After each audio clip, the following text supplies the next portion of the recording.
You're listening to CFRN, a community of believers who trade for a living.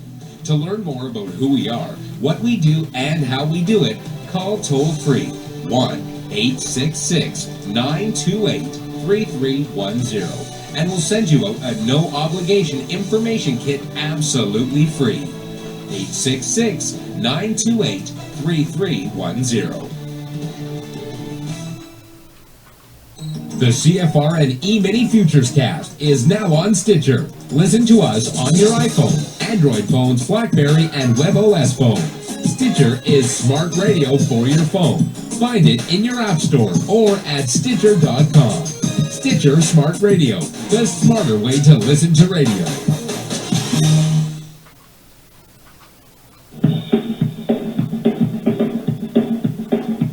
Are you ready, Steve? Andy? Yeah! Bert?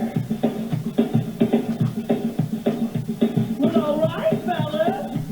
Let's go!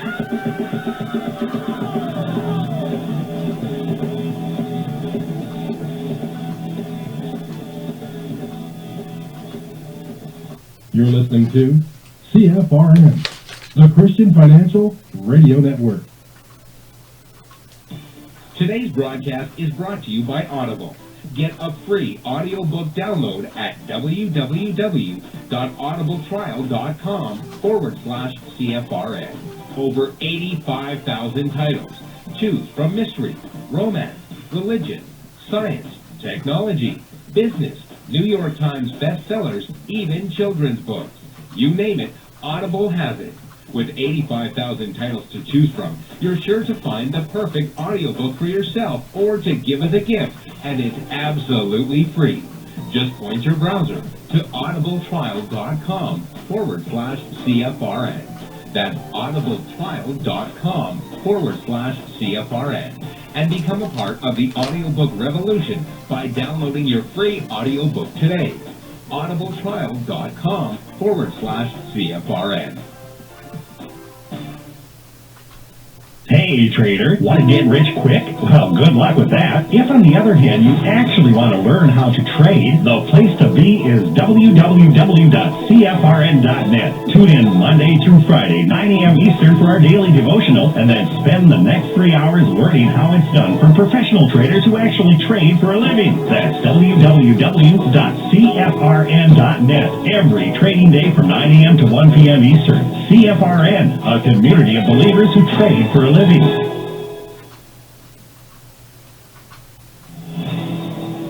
Good afternoon, traders, and welcome back to the CFRN Emini Futures cast.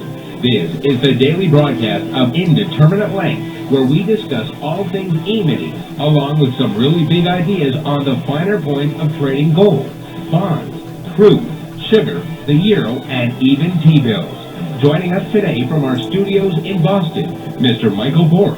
From our trading desk in Chicago, Mr. Burton Schlichter. Now, to get things started, let's go to our host and founder in Studio 8, overlooking South Mountain, America's largest city park. Here's Dwayne.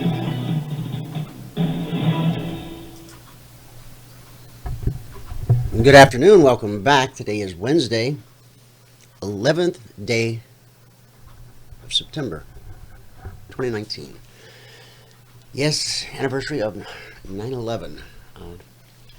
Think about the years that have passed since 9/11. Does it seem like yesterday to you? Still kind of does to me. And of course, we all remember where we were, what we were doing that morning when the news first started to come in. I have an audio file. I'm not going to play it right now.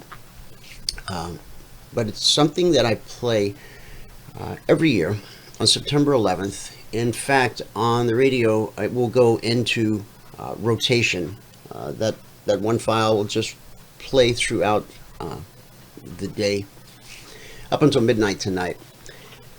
It's just something we've done at CFRN since 2012. It is actual recordings from the airplane. Some of the folks, it was their last call, talking to their loved ones. It's Yeah, I used to just play it at the beginning of the show on September 11th each year, but I realized that some people still aren't ready to hear that. And so I'm just letting you know ahead of time. At the end of the show today, I'm going to play it. It'll be in rotation until midnight for the remainder of today. If you've never heard it, I'll leave it up to you whether you want to hear it or not. It's important to me. It really is. It really makes you stop and reflect on what really happened that day. How lives were changed, how the world in which we live was changed. And our hearts and prayers are with all of the folks who had a loved one there and are still dealing with life without mom or dad or whoever it might be. All right. So if the intro sounded a little different today, that is because the radio server is currently being consumed by a Windows update. And instead of it being all wired in like it normally is, you're actually listening to that play off speakers from across the room via the microphone. I think that's what they might call that unplugged, CFRN unplugged. All right. Okay, let's get this party started. I'm going to bring up a chart of the S&P 500 Emini Futures. Well, I guess that's actually the NQ, but serves the same purpose for now. If you can't see the chart, go to our homepage at CFRN.net. On the right-hand side of the page, click the big microphone. Follow the instructions. You'll be registered in about 30 seconds. That'll give you one-click access to the show each and every day. On the days that you're out of the office, can't get to your desktop, just point a browser to youtube.com/CFRN/live. There you will find a live, real-time simulcast of the show as it unfolds, brought to you by the good folks at YouTube. Thanks, YouTube. Okay, this is the NQ. This was the most recent swing trade that we had, the logical swing trader had on the NQ. I'll go into more detail as the show progresses today, but since I've got this up, I'll point it out. The entry was 78.16. There was an initial target at 78.06, which would be about right there. There was a second target at 7,800. Third target, 77.89. And final target down here, 77.29. Okay, reminder, not your father's swing trade. With our swing trades, whether we make it to the final target or not, that's not the entire objective. The objective of a logical swing trade is to put yourself into a position where you can get paid by the market multiple times, as in more than once. Okay? Now, the distance from the entry to the second target, that's 16 points. The initial target was from 78.16 to 78.06. That's 10. NQ pays $20 a point, so that would be $200 per contract traded. Okay. Second target, 16 points, $20 a point, $320 per contract traded. Third target, right here at 77.89. That's 27 points, $20 per point. It's $540 per contract traded. So from the entry to the third target, for the trader who has earned the right to trade 10 contracts, this right here, that's a $5,000 move. 5,400 to be exact. from 78.16 to 77.89, right there, $5,400 for the 10 contract trader. For the 1 contract trader, it's a great day. $540. $540 per contract traded. Now, if it only did it once, that'd be awesome. Who wouldn't like that? We all would.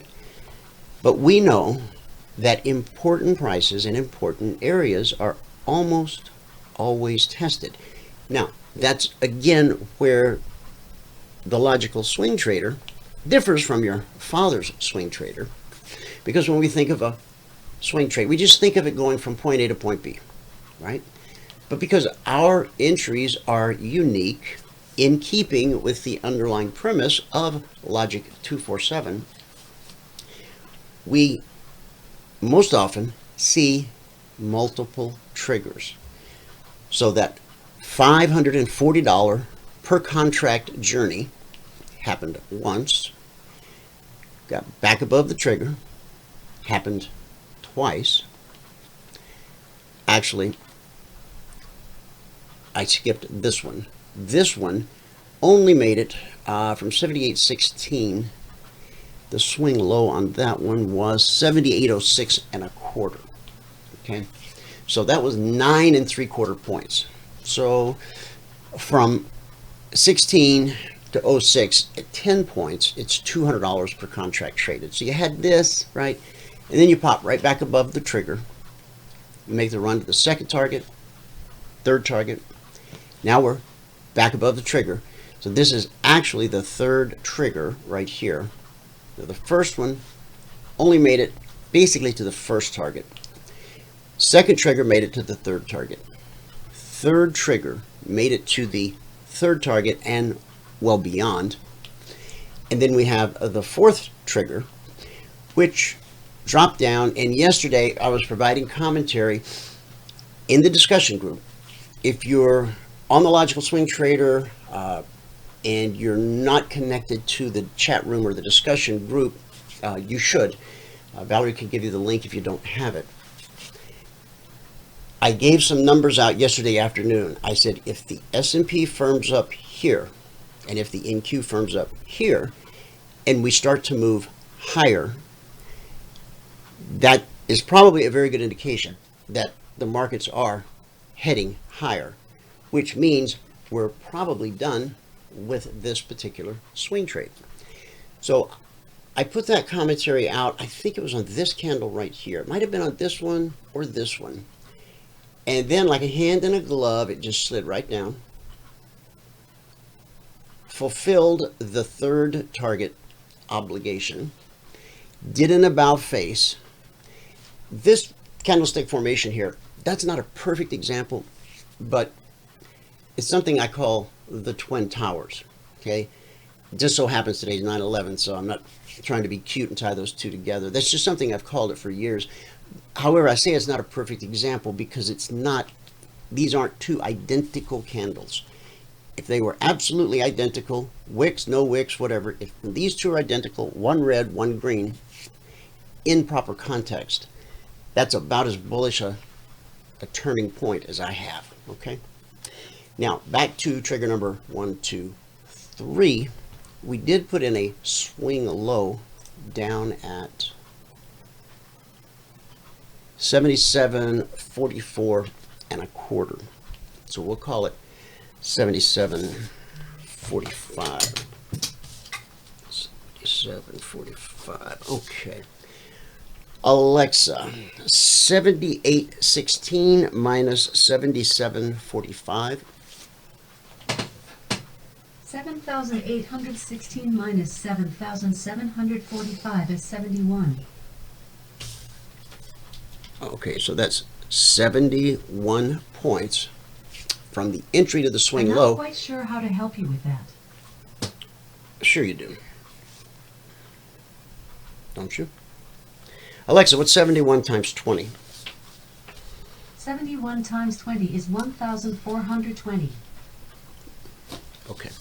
So from the entry to the swing low, would be 1,000. What device? Alexa, stop. $1,420 per contract traded. Okay, 1,420 from here to here. For the 10 contract trader, the one who's earned the right to trade 10 contracts, that's a $14,000 move. Now we all know it's very difficult to get out of a trade, any trade, at a swing high or swing low, except by accident, because we don't know that it's a swing high or swing low until when? After the fact. We have something called an exit signal. The exit signal will always come into play on an extended move. What's an extended move? I'll give you an example. This is the only one I share because I want all of my traders to do the work necessary to come up with this number for the market you trade. All right, S&P 500. The average swing is 3 to 5 points. Under normal conditions, the average swing of the S&P 500 E-mini, 3 to 5 points. So if you're in a move, once you hit that 5-point mile marker, you go one tick beyond that, you're now opening the door to a potential extended move. Okay, it's just really that simple. If it goes further than it normally does on a swing, on average, embrace the possibility of an extended move.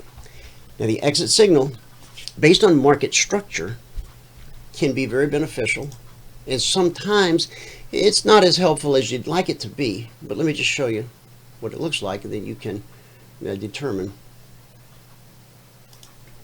if it's for you. Now there are some sometimes the market structure is such that it's undeniably for you. Okay, here's one where it's not the kind of exit signal that we're looking for. Okay, I'll show you an exit signal on a different alert at some point in the show today. But when this step line crosses, like it did right here, okay, you see, you're in a fresh trigger here. So here comes the extended move, right? Extended move. Now, the first green candle that closes above the step line after it crosses over, that's the exit signal. Now, sometimes that will get you out very close to the swing high or swing low. In this case, it did not, okay? So if I forget, remind me later to show you the exit signal on one where it performed beautifully. Okay?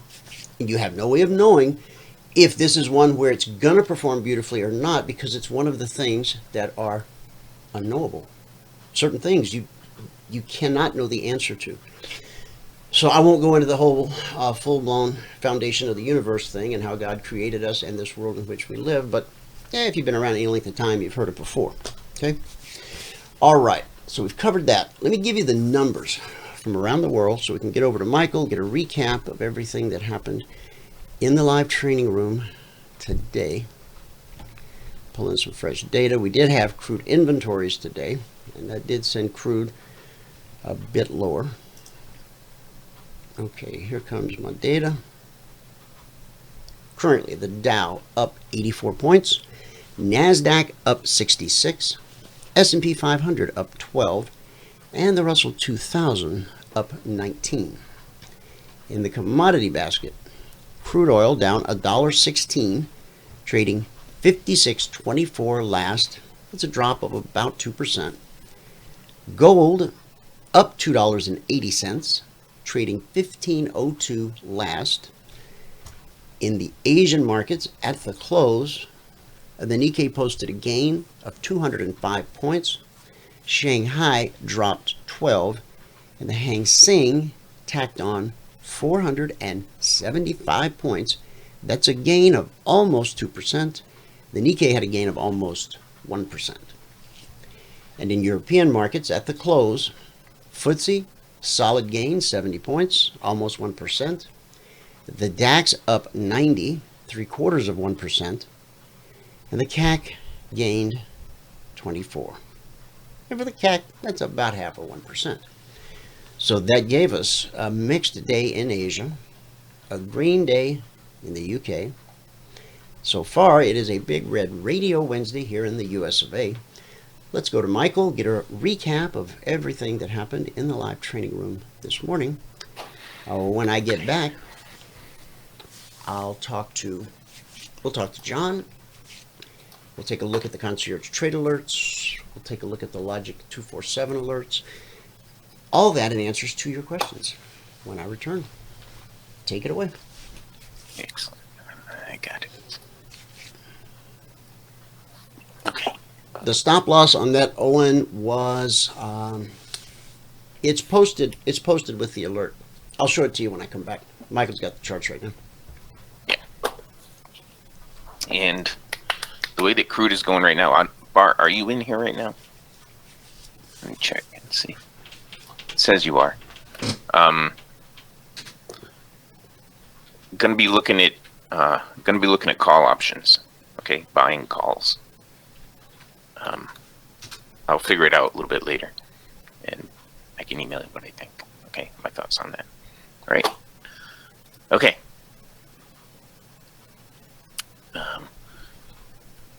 No, Bert's webinar is tomorrow. Bert does it on Thursdays at 2 p.m. Eastern, 1 p.m. Central. Okay. All right. That's it. Okay, it's all yours. Here we go. All right, thanks. Good afternoon, everyone. Today is, sadly, 9/11/2019, the 11th day of September 2019.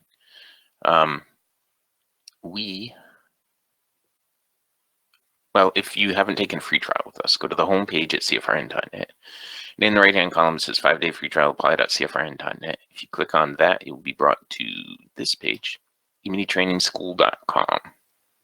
And you can go directly to that page if you want to. And all we ask for there is your name, your email, and your phone number. And you can tell us your biggest training challenge so we can tailor one-on-one training specifically for you and hit the send button. Okay? Once you hit the send button, you'll be sent a confirmation link. Once you click the confirmation link, then we know you took the free trial and you'll get all the information that you need to get into the room in the morning and everything else. Okay, that was that. The recap. Everybody likes to see green. Today, as I said, is 9/11/2019. And if you're going to read the spreadsheet, you got to read all the CFTC risk disclosures down at the bottom. Today we made 7 ticks in crude and 11 ticks in gold. That put us at plus 180 again. Today it took 65 minutes and 5 trades to get to the goal for the day. It worked. At that point, we were up $110 a contract. We took a total of 10 trades this morning. Okay. On the month now, we're at $1,127. That's over 7 days, averaging 161 per day. 161 per day. On the year, $25,895. That's over 163 days, averaging 158 per day. 158 per day. Okay. That is that. Now let's go through what happened and what we did, didn't do, what we missed, what we didn't miss.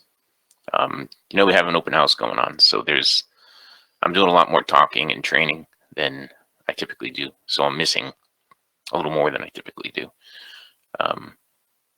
But today we started out here with gold. We picked up 5 ticks there, 1 tick there, and a break even there. We missed that short trade right there that would have been profitable, and we picked up 5 more ticks here to put us at plus 11 on the morning session. Then we get into the break right in here. And I was saying, if it breaks down below 1502.6, if we close down below this level, it should really go down. It didn't go down as far as I thought it was gonna. I thought it was gonna go down here, but it got hung up at this level right here. Okay, so I'm still thinking it's working its way down. This is a classic head and shoulder pattern right here. Except this shoulder is just huge. Got all spread out. Well, this was the original head and shoulder pattern. And the 1506 level, the 1502.6 level was what it had to break. Right now it's sitting up a short. There was one shorting opportunity in here. that would have given profit, and it's just setting up another shorting opportunity right now. Let's see. On the euro, we had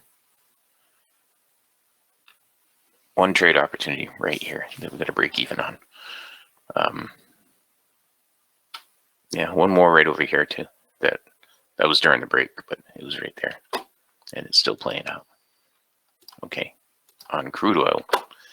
While Dwayne was talking just a few minutes ago, there was an awesome trade on crude right up here at 56. It was right here, 55.97, and it dropped from 55.97, 30 ticks, all the way down to 55.67. So, yeah, crude's had a bunch of action today because the crude inventories came out, and we ended up, what did we end up with on crude? Well, just a couple. Well, we actually had a bunch of trades, but here. All right, we started out here with a break even. Then we had missed a trade right there. That probably would have been another break even. Then we had another break even. Then we had another trade over here that it looks like we missed. I don't know why, but we did. We missed it because we're getting too close to the crude inventories. We skipped it because of that. Then the crude inventories came out, and that is all of this. All of that within a minute. Okay, then we started trading again. We had another break even, and then we picked up +6 and +1. And why did I miss that? Oh, because it had gone into profit already. That's why I missed that one. Okay. There was a shorting opportunity here. Looks like I missed. And then we get into the break. And wow.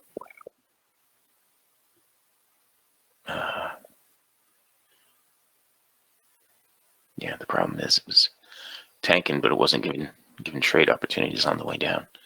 When it spun around and started going up, there was a long opportunity right there.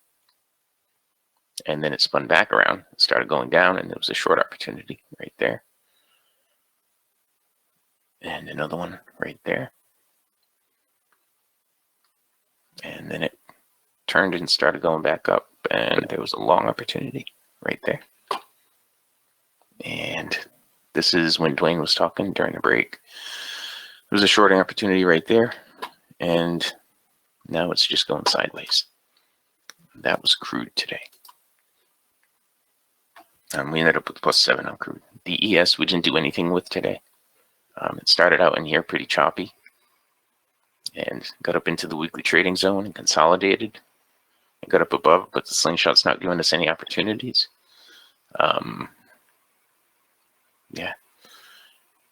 There's just no trade setups. No valid trade setups in there. And that was our day.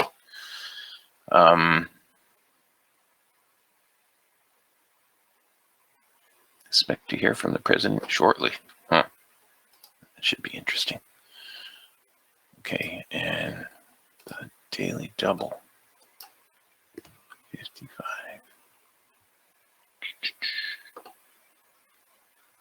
Okay. All right. Anyway, let's get back to this page. This is the spreadsheet. The spreadsheet goes back 6.5 years, over 6.5 years now, to January 2nd, 2013, I think. Today is the 11th day of September, 2019. We made 7 ticks in crude, 11 ticks in gold, to put us at +180 on the morning session. Today it took 65 minutes and 5 trades to get to the goal for the day. At that point, we're up $110 per contract, and we took a total of 10 trade opportunities this morning. On the month now, we're up $1,127. That's over 7 days, averaging 161. On the year, we're at 25,895. That's over 163 days, averaging 158. 158. Okay. if you have not taken a free trial with us, I know we have an open house and we have a lot more people around than we normally do. So if you have not taken our free trial, you should, and go to the 5-day free trial, apply.cfrn.net, and click on that right there in the right-hand column. And that will bring you directly to eminitrainingschool.com. On this page, all we ask for is your name, your email, your phone number, and you can tell us the biggest trading challenge. So we can tailor the one-on-one training specifically for you. All right, hit the send button, and you'll be sent a confirmation link. You must click on the confirmation link. Okay, if you don't click the confirmation link, we don't know that you took the free trial. Okay, so make sure you do all that. And that's it. With that, we can pass it back out. The fabulous Phoenix, Arizona, Studio A overlooking South Mountain, America's largest city park. Okay, and Bill said Trump at meeting on e-cigarettes says it has to do something on vaping. Yeah. I only know one person that does that. And I think it's gross. And that's it. With that, we can pass it back out there. Okay, if Dwayne is available. But if he's not, then I will continue on. Okay. I'm checking to see if John's in yet. Here. Okay. Recap of the recap. Today it took 65 minutes and 5 trades to get to $110 per contract. That's a good bingo. Okay. Yes, indeed. Yeah.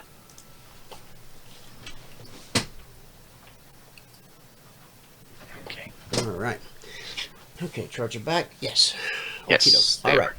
Now, back to Owen. I put a message there in the chat box for you, but let me show you. Question that Owen had was, where was the stop loss on this particular LST number 33?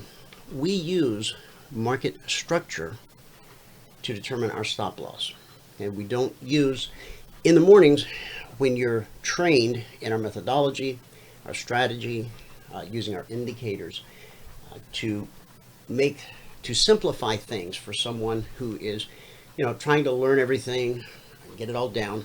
We use a fixed stop loss of 8 ticks on every single trade in the live training room. We know you have to have a hard stop, and really that's what we're trying to teach you there, so that it just becomes sort of a reflex. Every time you go into a trade, you got to have a hard stop loss. And because we're using a 4-tick range chart, and that chart can move fast at times, we don't want you to have to stop, calculate, go back and look. We just want you to make sure you have that hard stop in. So that's why we use a fixed number there, 8 ticks. As we move into the alerts, with the alerts, on a typical alert, we don't want to risk more than $300 per contract per trade.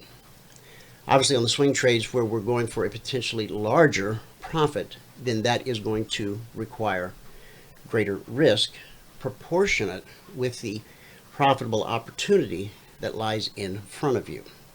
But again, it's never a fixed number or a fixed percentage with the alerts. It's always based on market structure, and that's something that I teach all of our traders. It's a 3-step methodology. We find the appropriate stop loss, and using that 3-step methodology, if we're unable to find an appropriate stop loss that meets our parameters, we wait for a second trigger or a third trigger, or we pass on that alert and just move on to the next alert in that market, or potentially even a different market. Okay. All right. Here's what it will show you.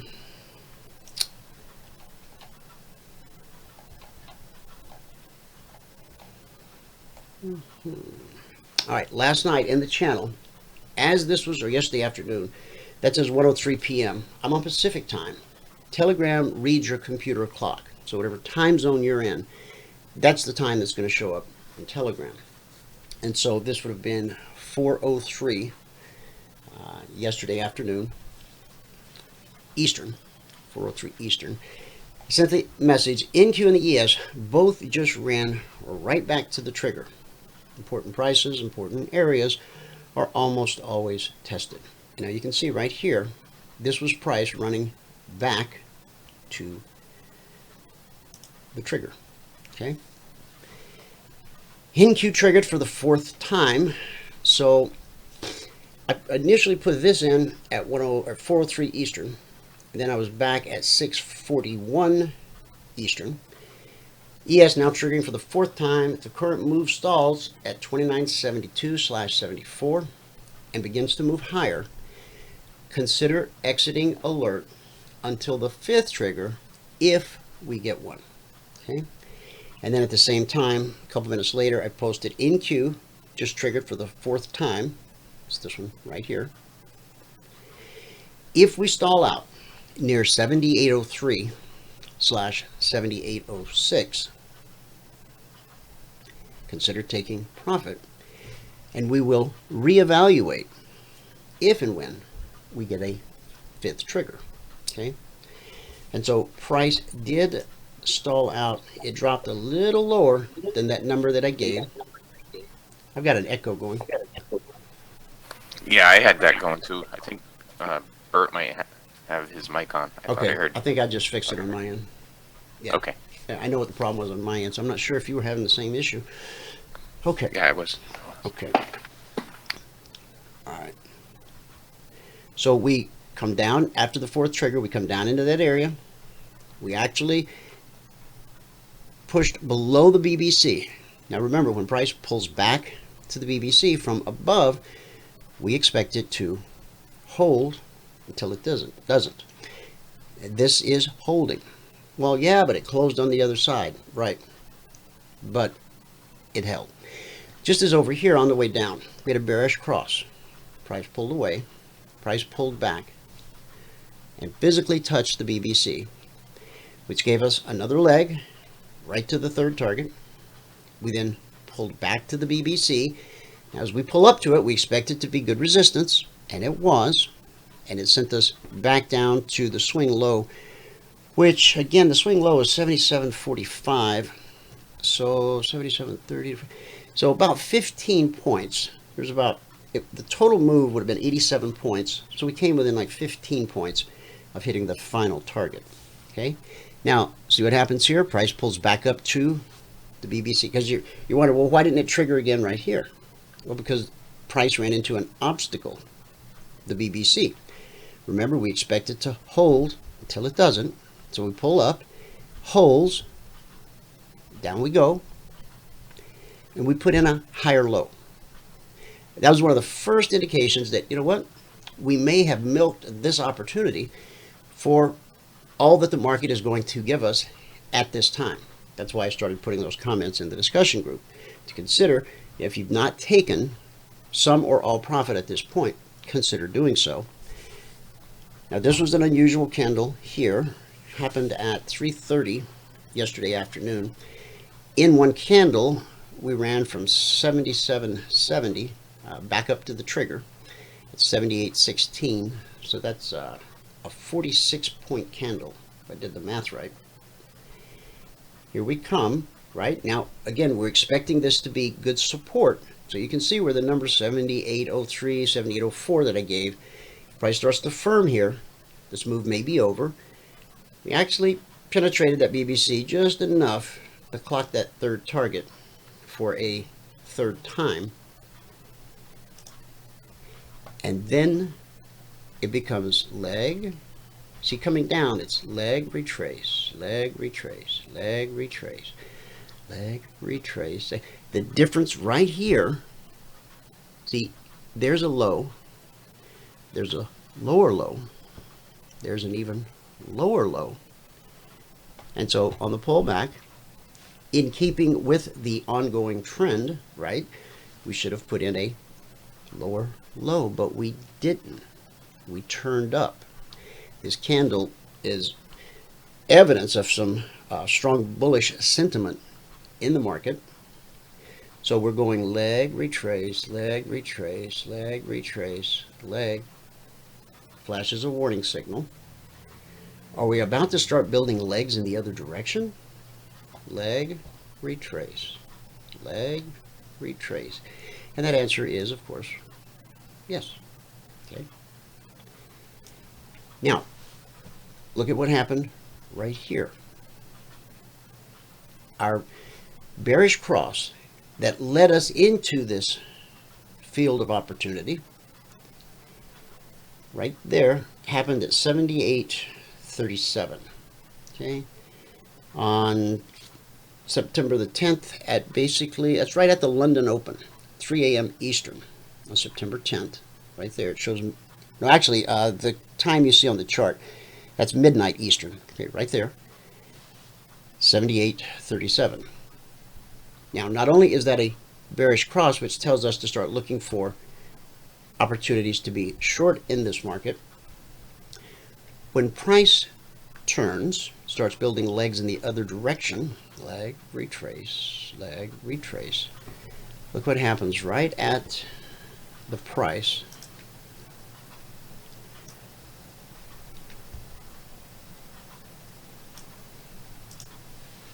Good resistance. Bearish cross. That's the signal. That opens the door for this opportunity to go lower. And then as the market reverses and starts to head higher, you see the significance? It runs up, it touches it, it pulls back, it runs at it again and again, goes back to the BBC again. Right there, it got stopped in its tracks again and sent lower.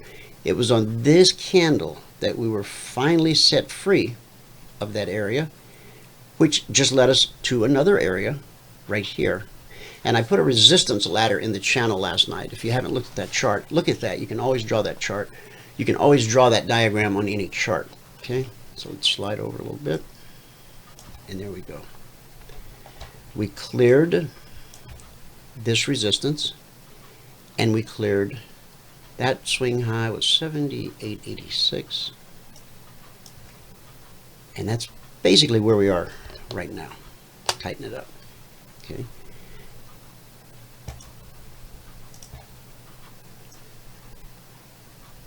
Now, as we move through this area, if we can hold this area on a pullback, we continue the move higher. Okay? All right. Now back to this. Okay. This is what it looked like last night when I was putting those notes in. Okay. We had not hit the third trigger yet on this final move, but the market was showing us evidence that we had extracted basically as much opportunity out of this opportunity, or we'd extracted as much tradable movement out of this opportunity as the market was going to make available at this time. NQ, so this came out at 10:01 p.m. NQ on its way back to the third target for the third time. Right here.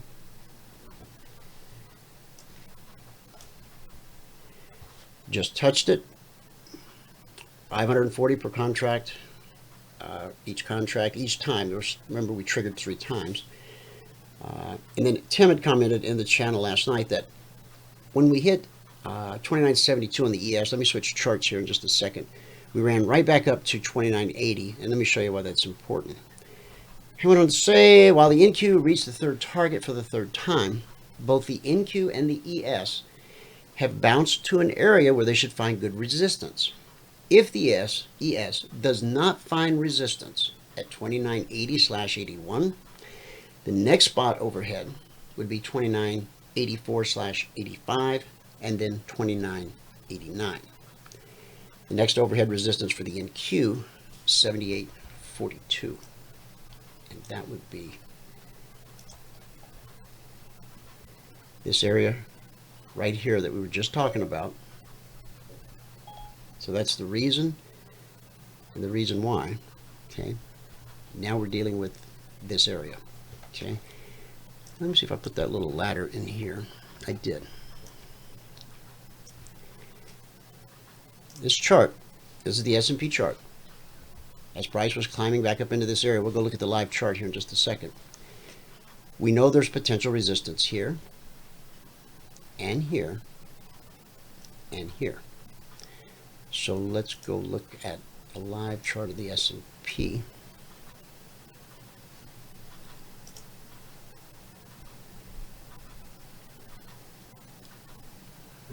We'll use this one.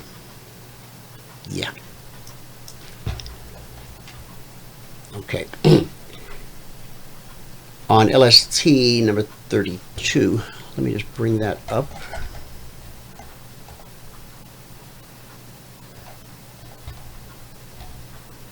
Get in the right channel. If you don't have access to Telegram, see Valerie, because we do an awful lot of business in Telegram, and so you're missing a lot if you're not there, you know, taking part in the discussion, asking questions, help you. Very beneficial. Okay, so this was John just popped in. okay. So this is number 32. Looking to be short the S&P 2968 to 64 to 60 to 43 to 25. Okay, so from 2968, which is right here, you can see that we dropped to that first target at 64. We then dropped to the next target at 2960. Okay. On this move back up, we got back above the trigger. We made it back down to the first target again. And then once we had this huge candle, which corresponds with that huge candle you saw in the NQ, that set us in motion to begin the move higher. So I'll pick up right here when I come back. We're going to cover the Concierge Trade Alerts, all the Logic 247 for the week. I'll answer any questions that you have. John, welcome to the show. Hi there. Today is really an awesome day in some respects because the market is higher again, as we suggested it would be yesterday, and it you know, the way it's going up, it's sort of I wouldn't call it clawing its way higher. It's doing better than that. It's steadily moving higher. And it took out that little consolidation we talked about yesterday, and that pullback this morning, that test of 2976, was really a buy signal, and we've accelerated higher since then. So this, you know, the whole world has changed. As I said, you know, I've been saying over recent days, really going back to August 25th, which was that sudden upside reversal we got. I think there was something about the tariffs, and then they turned around, and so we're edging higher towards 3,000, which is a huge deal for the S&P. Yes, and it is. What may not be entirely known by everybody out there is that you know, as we said, you know, I think that there is a massive effort, worldwide effort, including China, including the Chinese central bank, to get this economy out of the slump, global slump, and really rev up the markets and rev up the economies. And with Christine Lagarde, you know, at the helm in Europe now, you know, if you can't get bullish on her, you might as well give it up, because she's said in no uncertain terms what she intends to do, and I think she's probably going to fix. You know, the problem with Europe is, ever since this guy took over in the early 2000s, basically, you know, drove Europe into the ground, trying to fight inflation that wasn't there, and just, you know, continually raised rates and made things very bad for the European economies. Right. And the end result was in 11, 12, you know, Europe almost went under, including the banks and everything else. So it required a monumental effort to get the euro economies turned up. and they didn't really come to life until 14 or 15, even though they did start turning up. The market started turning up in 2011. It took several years for the unemployment to start to drop and for visible signs of the economy is doing better. And, having been raised in England and Ireland, I'm reminded of the time when, Britain couldn't compete against France and Belgium and Netherlands and Germany even. It was considered to be the sort of, they were always on strike in the 70s when Britain was going through a lot of turmoil with the Labour government and everything. And then when Thatcher came in, everything got straightened out, and Britain started to grow, and they discovered the North Sea, and everything changed. And today, the UK is the 5th largest economy in the world. And it's ahead of France. It used to be behind France. It's pulled ahead of France right now. So, it's the US, China, Japan, Germany, and the UK. Those are the top 5. And probably going to stay that way for a while. But, as Brazil and some of these emerging countries, maybe even Indonesia, some of these emerging countries are going to end up in the top 15 before too long, and work their way up. And obviously China is a fierce competitor, and it'll probably close the gap with the US over the next 10 years. Whether it could become the largest economy remains to be seen, but they're certainly going to go do everything they can to try and get there, as they've already been doing. And China, look, the emerging markets turned really more or less the same day, 25th and 26th of August, and they've been on a straight line up move since then. We call that bottom. And yesterday, Baidu, which we talked about a few weeks ago as being a very interesting buy, BIDU, has turned sharply higher. Baba also is looking a lot better. So these key Chinese stocks are turning and leading China higher. And I got to tell you, China looks pretty bullish right now. You think? And I think that, yeah, I do. Yeah, the Chinese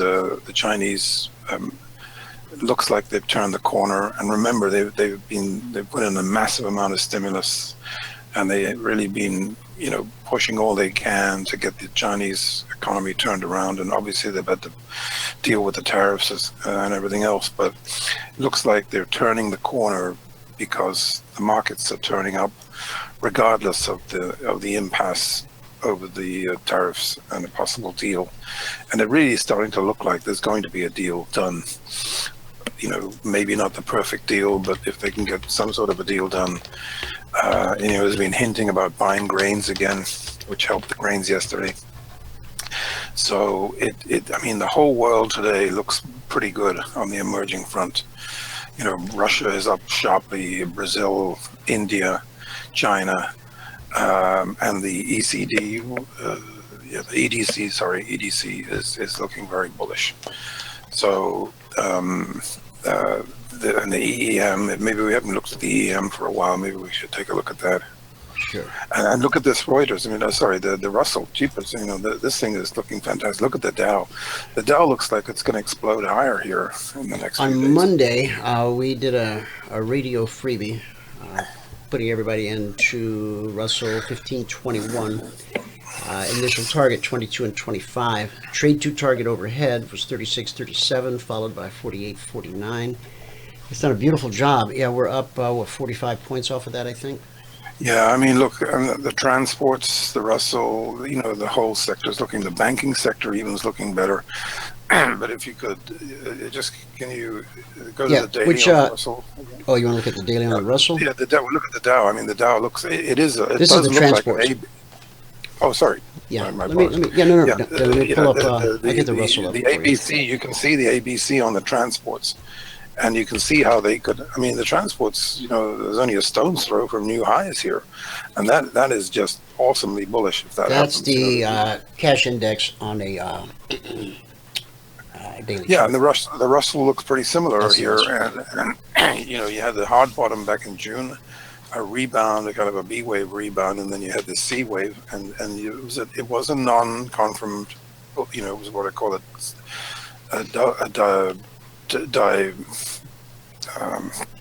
wait a minute. You know, diverging, triple divert. It was a divergent, negative divergent top. In other words, the leaders like the Russell and the transports did not make a new high when the Dow did and the S&P did, if you remember. And this is how things went down. So, you know, now that they've had this kind of three-wave pullback, they're potentially poised to go dramatically higher. And we could be in, you know, a third of a fifth wave here, which could be, you know, a 6 months deal. You know, it could be a 6 month up move over the next couple of quarters.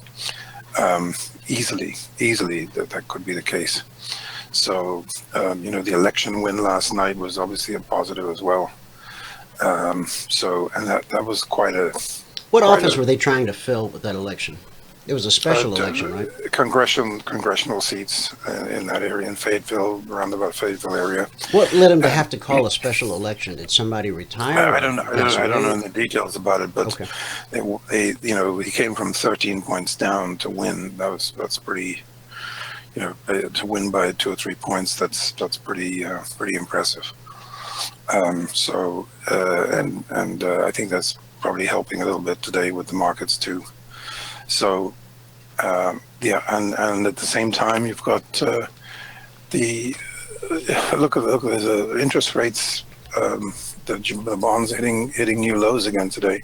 So, you know, the fact that interest rates are rising, you know, in spite of the Fed going to lower them, is really tells you that you know, the expectations for the economy are better. And you know, the recession talk a month ago was all just fear-driven, fear-mongering. Yeah, I mean, this thing looks like it's going to dip even further down here, and it might spike down on. It's, you know, right at our levels. level. You see on this chart here, considering short at or below 160.15. So we've come down and we've danced at that area. We got a swing low of, looks like 160.12. But that's our line in the sand from last night, 160.15. Yeah. Right now, I'd probably be a little bit careful. Yeah, it looks like it wants to turn back up, and that's. Yeah, and but it might spike one more time. It could before it turns up, but it you know, it'll probably turn up on the Fed news, especially if they drop it a half. It looks unlikely that they're going to do that now. That's next week. I mean, these bonds have had, you know, they've fallen 6 points. That's a pretty big deal, you know. So and we got rollover coming. And what happened is the inversion. I believe the inversion of the yield curve has definitely reversed out of danger.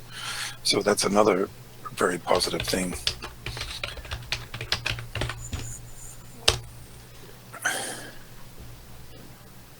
Yeah, I've gone to the December on the currencies.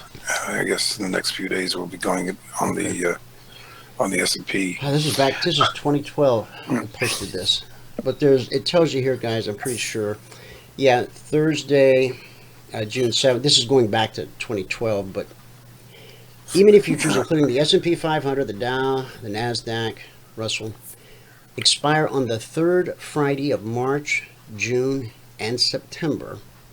So it's not going to be it won't be this Friday, right? It'll be what Friday are we in? It'll be the next Friday, the following Friday. Yeah, be the third. there we go. Yeah. So the third Friday. Rollover days are 8 days before expiration on the second Thursday of each of these months. So yeah. By the way, anybody that doesn't have this, I'll put the link in the chat box, and you might save this, guys, just somewhere so that you always know how to calculate when rollover is going to be. I'll put it in the chat box. Go ahead, John. Yeah, I mentioned the Baltic Dry Index yesterday, and it's actually incredible what's happened to that index. At the beginning of the year, it sort of foretold of a downturn. Beginning of the year, it was at 600. And right now, it's just hit 2,500 today. What's the symbol, John? It's BDIY on my thing. Baltic Okay, let's see Dry what I Index. got. I know we found it one day. BDI. Here, let me just Baltic Dry Index. Which one of these do you think it might be? It doesn't look like it's there. But I can tell you, this is the second highest level we've been to in quite some time, in a decade actually. So the all-time high was 12,000. That was in 2008. So we are definitely at new decade highs, just pretty much pushing close to new decade highs right now. And that is There's dry ships. Look at that gap on dry ships. Yeah. Well, I know. I think that's probably some kind of a. Oh yeah, no, that's where they got bought out. Remember? Oh, right. Yeah. Yeah. We talked about that. Yeah. So, and the fact that they got bought out is a kind of a bullish sign for shipping, basically. So, but this thing it's gone quadrupled since the beginning of the year. I wouldn't underestimate that. In terms of, in spite of the tariffs and everything else, the shipping index has quadrupled. That is a very, very big deal. I think it bodes well for the foreseeable future right now. And here we are a year ago. Here's the. No, that's 2 years ago, 2017.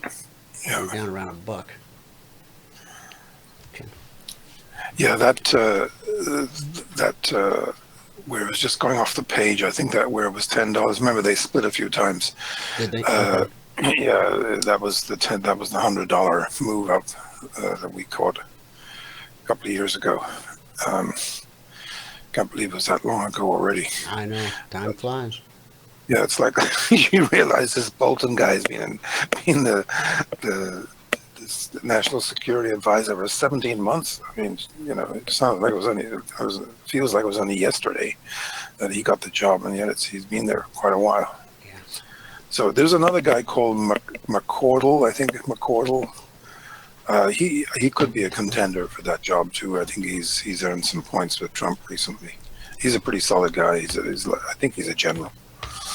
Portal, did you say? With a D. I You think need it's to got get a D in it.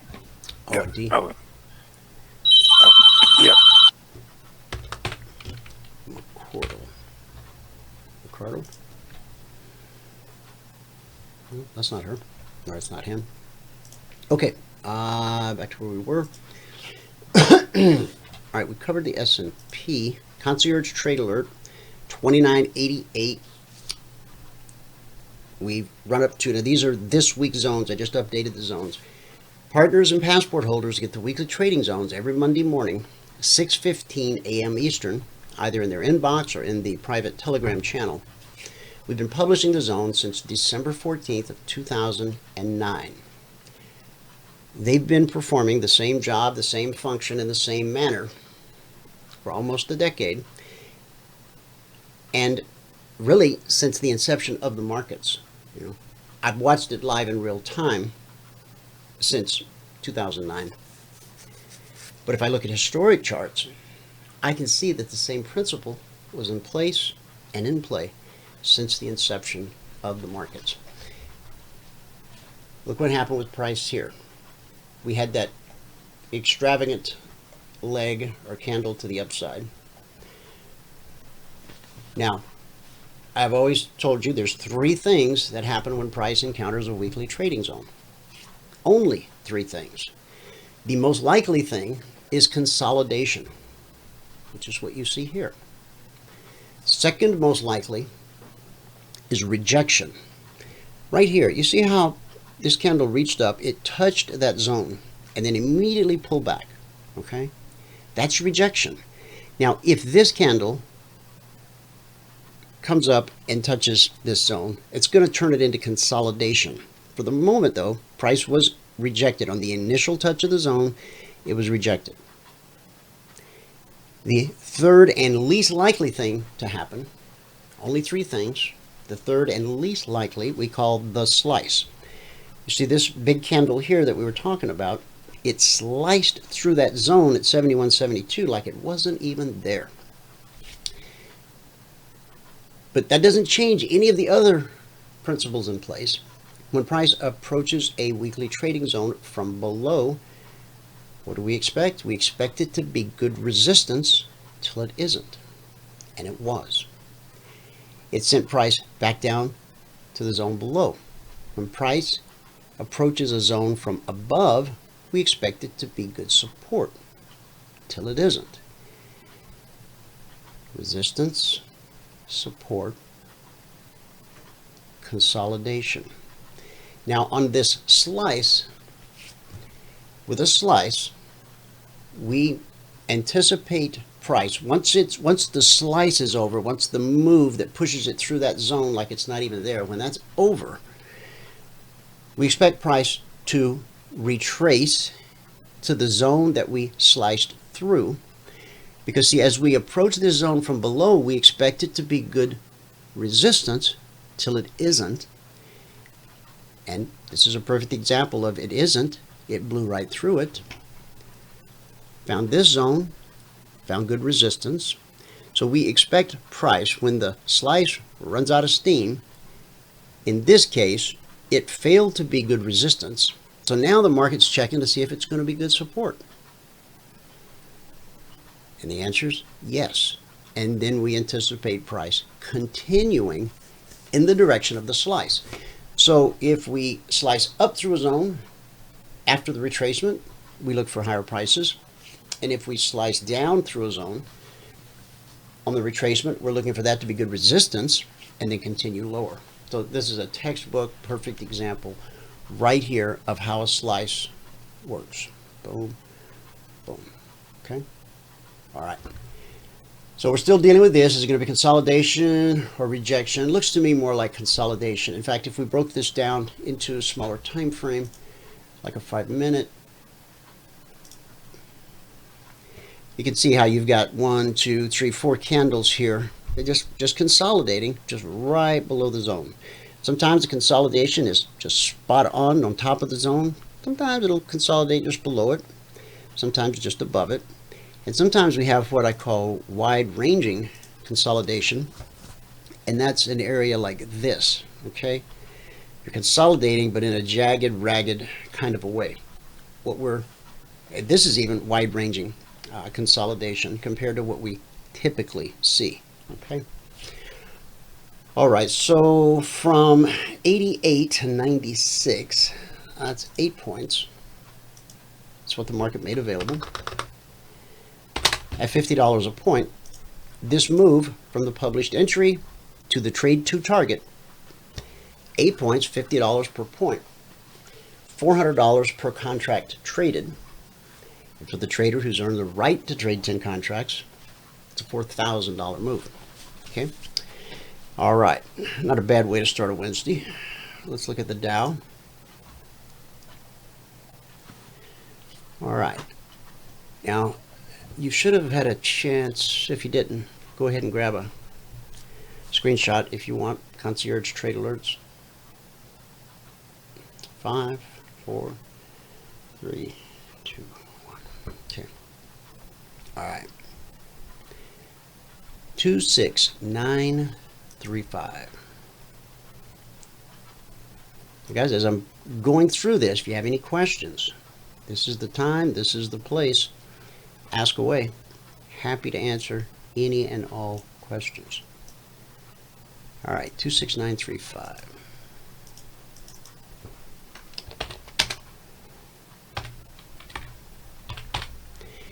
Now, we're going over the concierge trade alerts right now. 2 different passport holders get 2 different kinds of alerts. One comes as a static report shortly after the Globex open each evening. Those are the ones we're looking at right now. And then there's and that's based on prior price behavior. The Logic 247 alerts, those are dynamic. They come around the clock as opportunity develops in the marketplace. If there's opportunity in the futures market, we do our very best to be on top of it, and that's what comes through in the Logic 247 channel. Real-time, dynamic alerts as they happen, as they develop. Now, that's looking at current price behavior.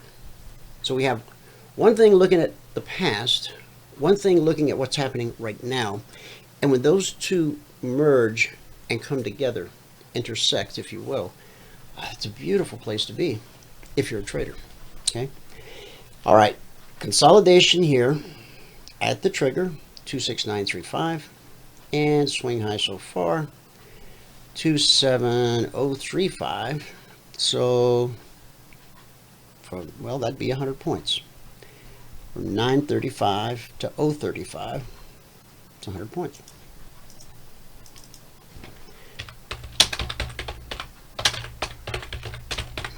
Okay. The Dow pays $5 per point, so that would be $500 per contract available.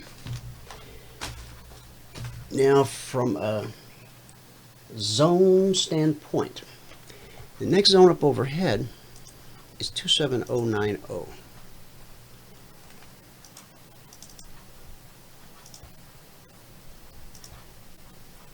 27095.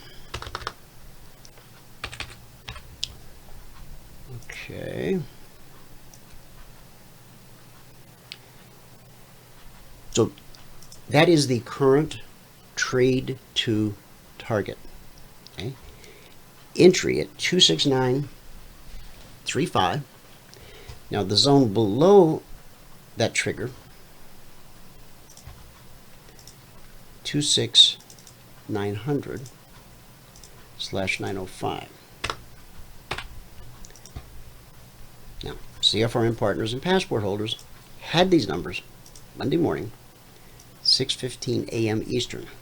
Gives you an opportunity to get them on the chart before Wall Street even wakes up. So we pass through this zone. Okay, we first hit it and consolidate, back up, take another run at it. Okay, now we've just been consolidating here. This is wide-ranging consolidation above the zone. When you have this type of consolidation above the zone, okay, look for a move higher. When you have consolidation like this below the zone, look for a move lower. And when you have wide-ranging consolidation like I showed you yesterday that straddles the zone, just stay away. Okay, you got to stay away until the market makes up its mind what it wants to do. Once it's made up its mind what it wants to do and then actually starts doing it, that's when you want to be a player. So we don't play. All right. The answer to Q Trump, the link does not work. I'm not sure. Ken, was that message for me?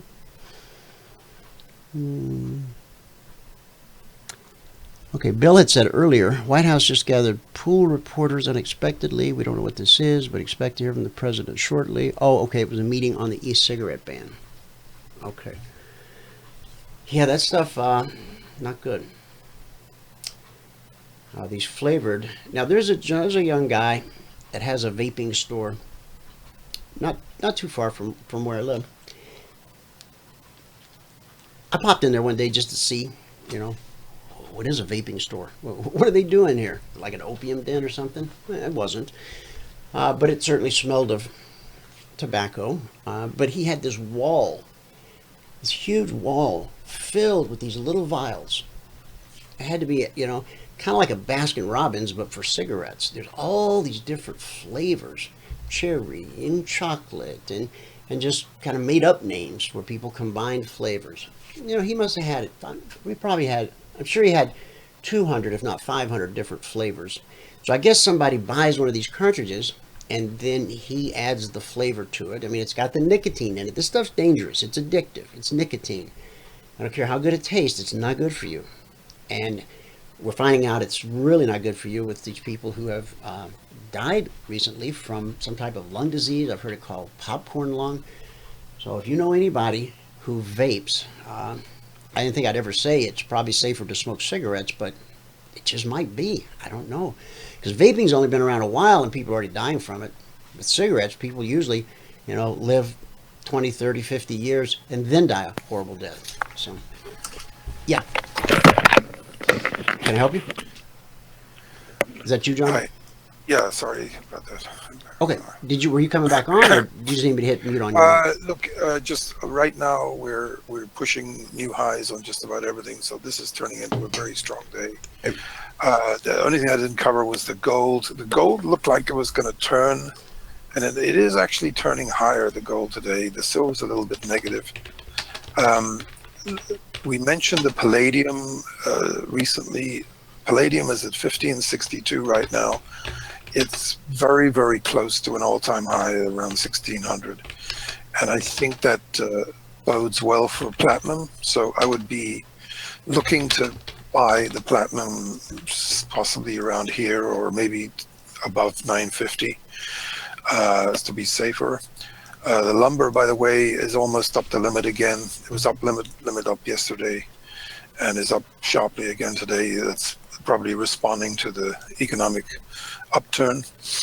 And the TVIX has gone down a lot, which is bullish for the markets. Gold, look, there's a very, I think that today's highs, look, it's not a great looking chart, but you know, if we did get if we got an overnight up move into Thursday and Friday, a weekly reversal of sorts, I think the bottom might be in. I think we got a good chance for support right here. This is the area we talked about yesterday. Yeah. And look at the Newmont is up quite a bit today. It's up and is it NMT? Royal Gold,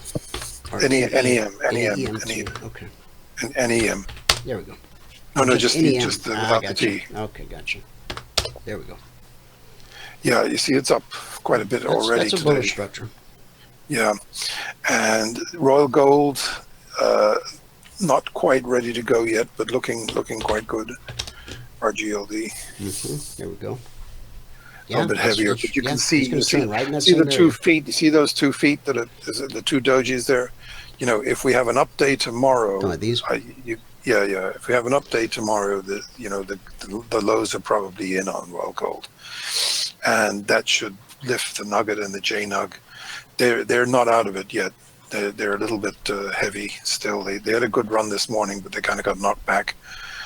But the gold is higher, and it may be one of these things where, you know, something tonight pushes the gold up in the evening or tomorrow morning. And the main thing is Friday. If Friday is a strong day in gold, I'd be inclined to be buying the gold stocks. The other thing is the dollar is up today and the gold is not down. So it just shows you the gold and the dollar are kind of going up together. Gotcha. Yeah, and the oil is taking a hit today. Yeah, we had crude inventories out today. Taking a pretty big hit the last couple of days, actually. Yeah.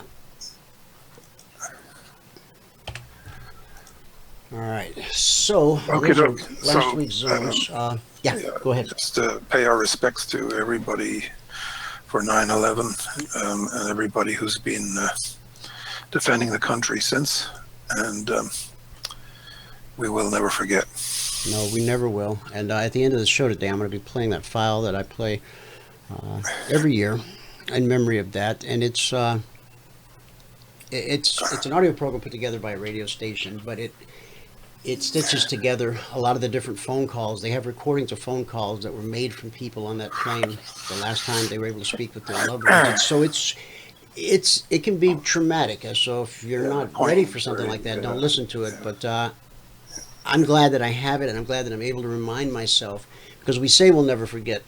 Well, we know how time is. It distances from things. It was one of the worst days in anybody's life. I think it was a terrible day for me personally, and because I knew some people who got killed, and I've been in the Twin Towers a few times before, and could have been. My wife worked there back in the 70s. Wow. I mean, I watched them being built, coming across the Atlantic, going into New York since 1967. I mean, that's when it all started. So we were still going to New York 72, 73 as they were being completed. So it's very memorable for me. And it's just, there were magnificent buildings, and it was just the most evil plot that the world's ever known. The worst day since December 7th, 1941. And hopefully there won't be any more of them, but unfortunately there probably will be in the future. Yeah, unfortunately, John, there probably will be. Okay, Sad well, to listen, say. have a great afternoon, and All right. we'll see you too. tomorrow. Thanks a lot. All right. Thank Bye-bye. you very much. Bye-bye.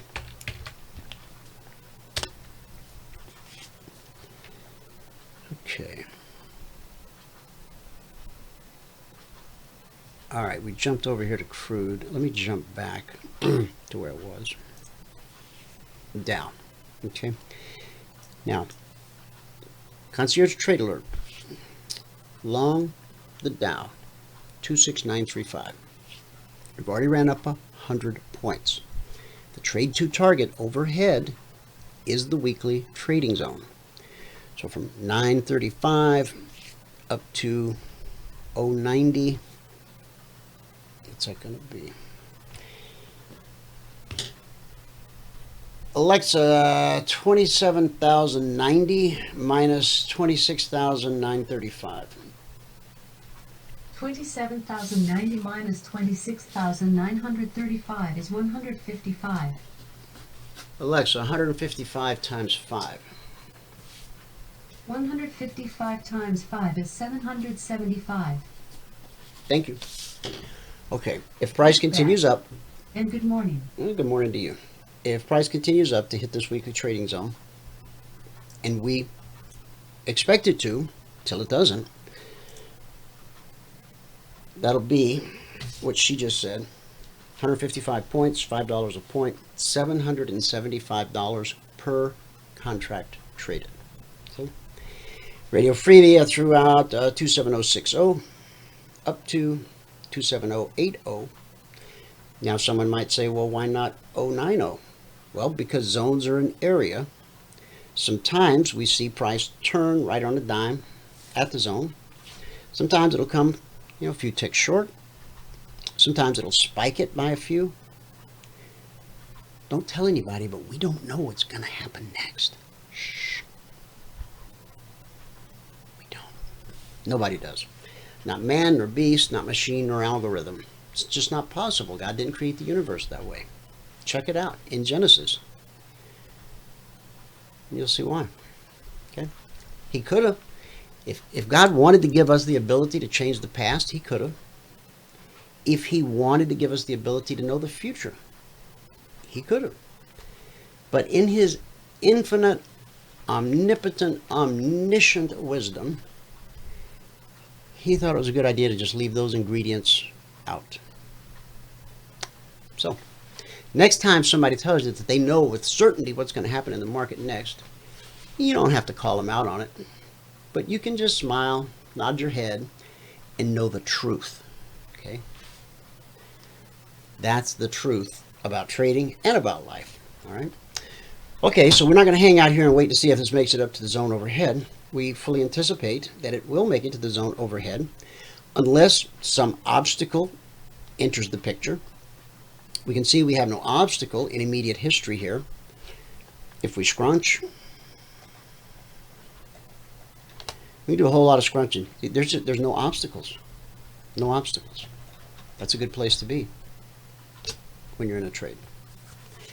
We consolidated from midnight till 10 a.m. Eastern this morning.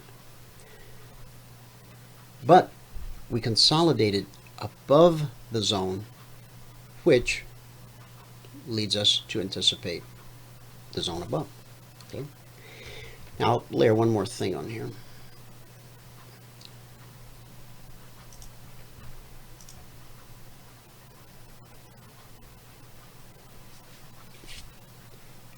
The only thing that might happen prior to price reaching this zone overhead is simply a pullback to the BBC. Price always reverts to the mean, and in our case the mean is the BBC, stands for Bull Bear Cross. What does that mean? It means if price is above this green line, we anticipate higher prices. If price is below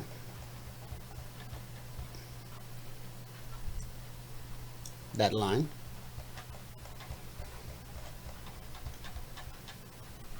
we anticipate lower prices. Price gets below, lag and a retracement, a lag and a retracement, and a lag. As long as price is below, we anticipate lower prices. Now, some of you that have been around a long time, been trading a lot, you own 9,000 indicators and oscillators the way Michael and I used to. Maybe even roll your own the way we used to. You say, well, you know what, that's just too simplistic. Markets are very complicated, convoluted even. Plus, your stuff doesn't even cost very much. I got expensive stuff. Now, how's that working? See? Man, with our little rat brain, we fool ourselves. We live in some kind of house of illusion. We think if it's more expensive, it's really complicated, it's got to do a better job. That's just not true. In fact, Michael and I found just the opposite. Sometimes less really is more. All right. So in this case here,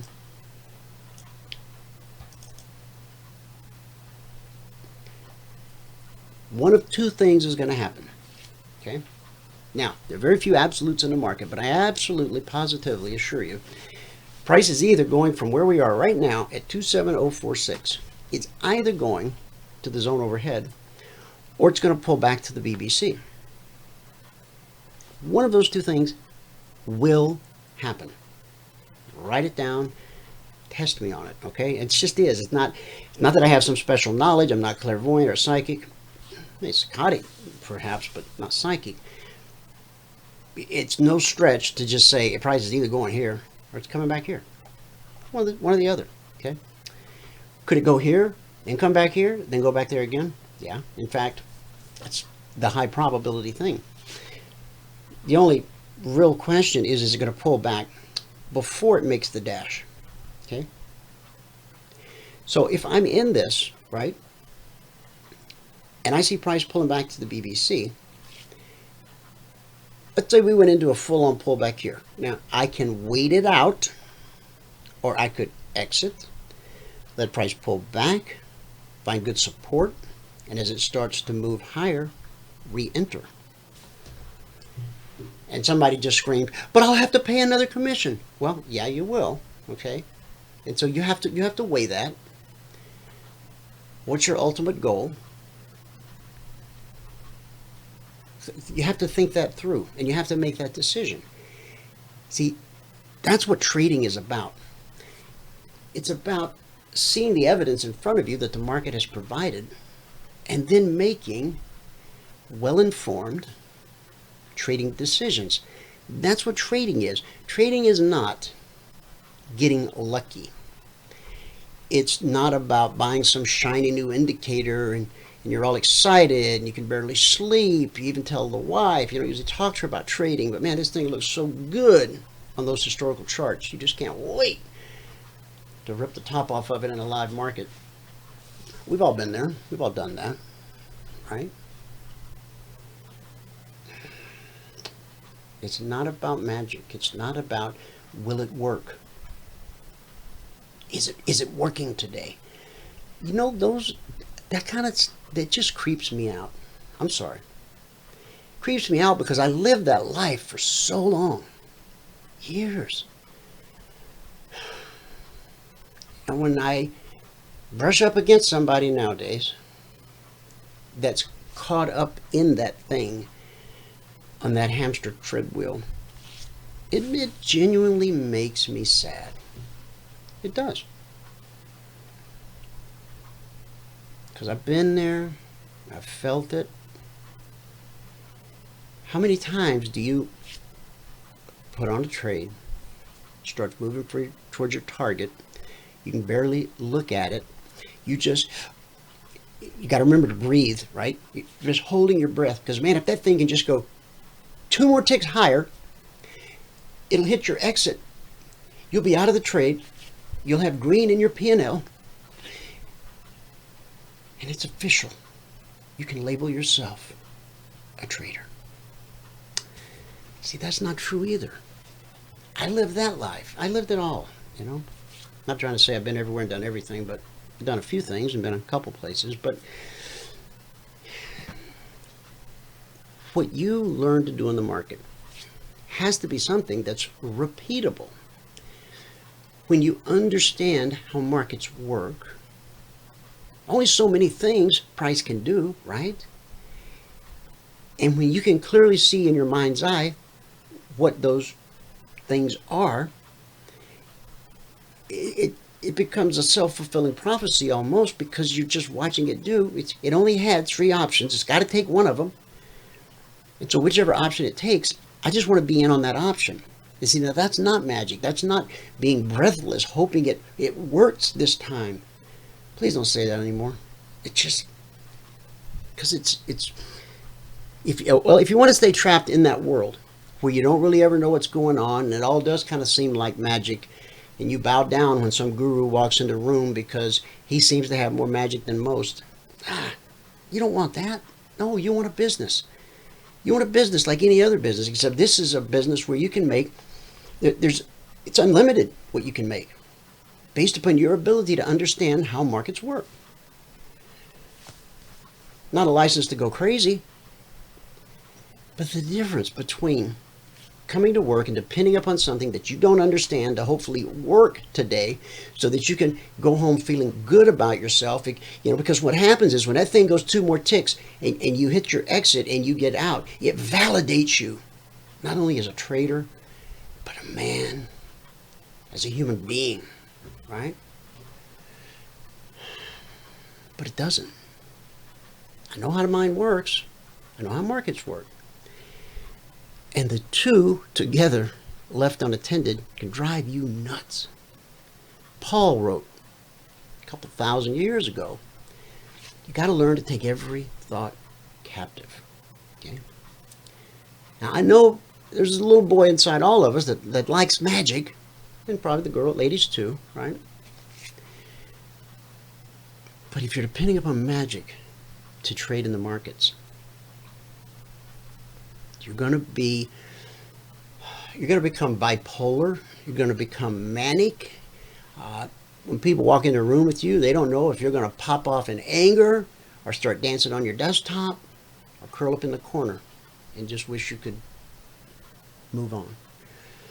If you're tired of living that lifestyle, if you're tired of being caught up in that thing, if you just simply want to trade for a living, then you need to learn how markets work, and you need somebody to teach you how to trade. It's right here. Everything a trader needs, one low price. Futures Magazine reports 9 out of 10 new traders fail. Why? Because they don't have a teacher. Can you fix your own plumbing? Probably not, because nobody ever taught you how. Maybe you had a dad who was a jack of all trades. Maybe you can fix your own plumbing. But can you fly an airplane? Probably not, because no one ever taught you. It's not that you aren't smart enough to fly an airplane, or you don't have the manual dexterity, or the hand-eye coordination. It's just nobody ever taught you. So it would be foolish for you to get in an airplane and try to go flying around. It could be dangerous to try to fix your own pipes if you don't know what you're doing. You could find yourself waist deep in water. Most folks in this audience don't know how to do brain surgery. Again, not because you aren't smart enough. Nobody ever taught you. How is it we can expect ourselves to do something that is so complicated and so convoluted without having anyone to teach us? Funny thing about markets, okay? Sharing some real market truth with you here.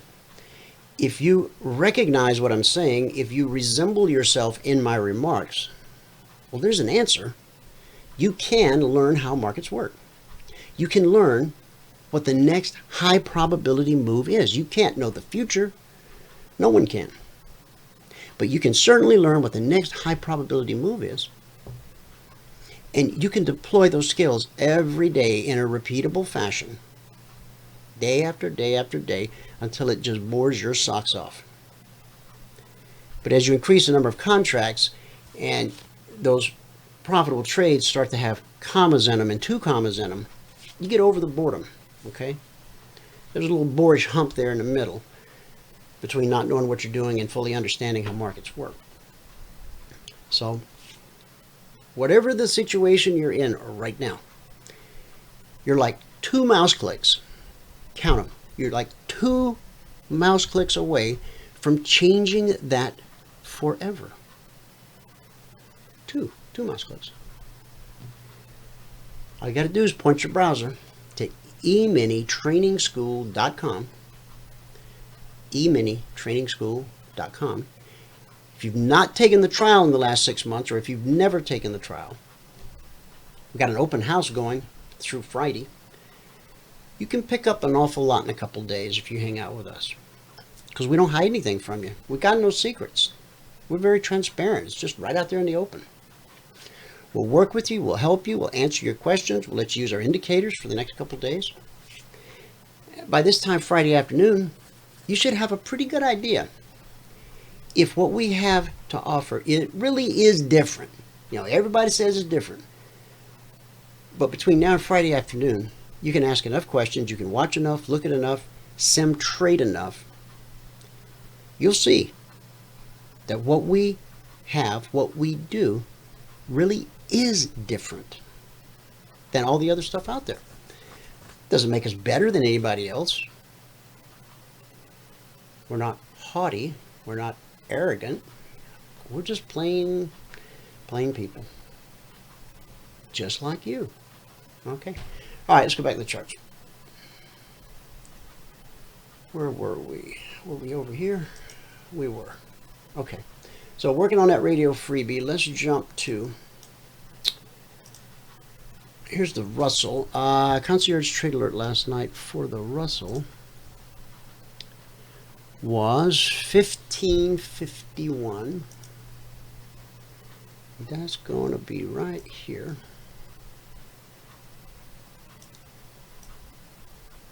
1551. All right. So from 51 to 69, that 18 points. Well, if it was from 51 to 61, that'd be 10, right? 71. 51, that'd be 20. So yeah, 18 points. Alexa, what's 18 times 50? Alexa, what's 18 times 50? 18 times 50 is 900. Okay, so far, this has been a $900 per contract move. 817 euros and 51 Alexa, cents. stop. Thank you. All right. Now let me adjust these zones to match this week. Okay. We just took out the highest weekly trading zone for this week on the Russell. Does that happen? Yeah, it just did. Now this is unusual activity that we see here with the Russell, outpacing all the other markets. The makeup of the Russell is decidedly different from the other indices. Russell 2000 are 2,000 small cap companies. S&P, Dow, and primarily the NASDAQ, those are all large cap companies. So when you see the little guy, the man in the street, outdistancing the markets, be it to the upside or the downside, there's a move coming. Moves typically generate from the street more than they do from the boardroom. So when the Russell starts to rumble, pay attention. Okay. All right, so $900 per contract move. We don't have any more weekly zones overhead. All right. By close of business Friday, it's a high probability that price will be at 1550 or 1551 or below. There are weeks that we have closed outside of the weekly trading zones for the week, but there's still few enough that I can say it's a rare occurrence. It does happen. I mean, we've been doing this every week since December 14th of 2009, the zones. CFRN's been around since 2005. So the high probability from here is that price will be at or below 1551 on the Russell by close of business Friday. All right, so the Russell handed a $900 per contract move. Let's see what Crude did. Okay, these are last week's zones. So I got a this week's zone at 57.35.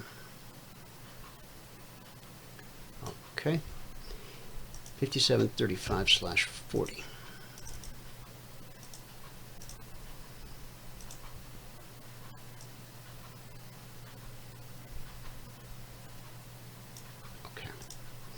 And then the zone below that is 56.15/20.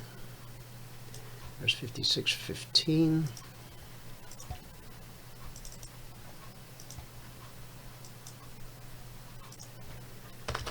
$56.20. Okay. And then the zone below that is 55.05/55.10. Okay. So what's price trying to do? It's a green candle. If I told you price was trying to get to the zone below, would you believe me? It's okay if you don't. I'm just telling you that's based upon two things. Well, let me show you. Let me do the alert first. Crude, short 57.70. Okay. 57.70. That's going to be right up here. Actually, the zones came out. What time did the zones come out last night? They came out at 7:10 Eastern. So that's 1900 hours. 1900 hours. So it would be in that candle right there. That's when the alerts came out, right there. Okay? Now, the number was 57.70. So that's going to be about right here.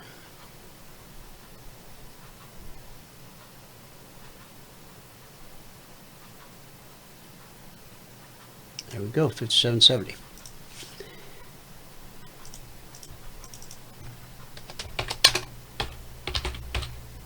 Okay.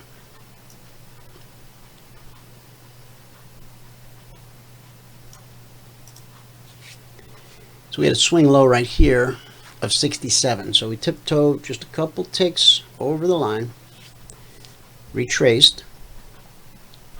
Now let's see where we retraced to.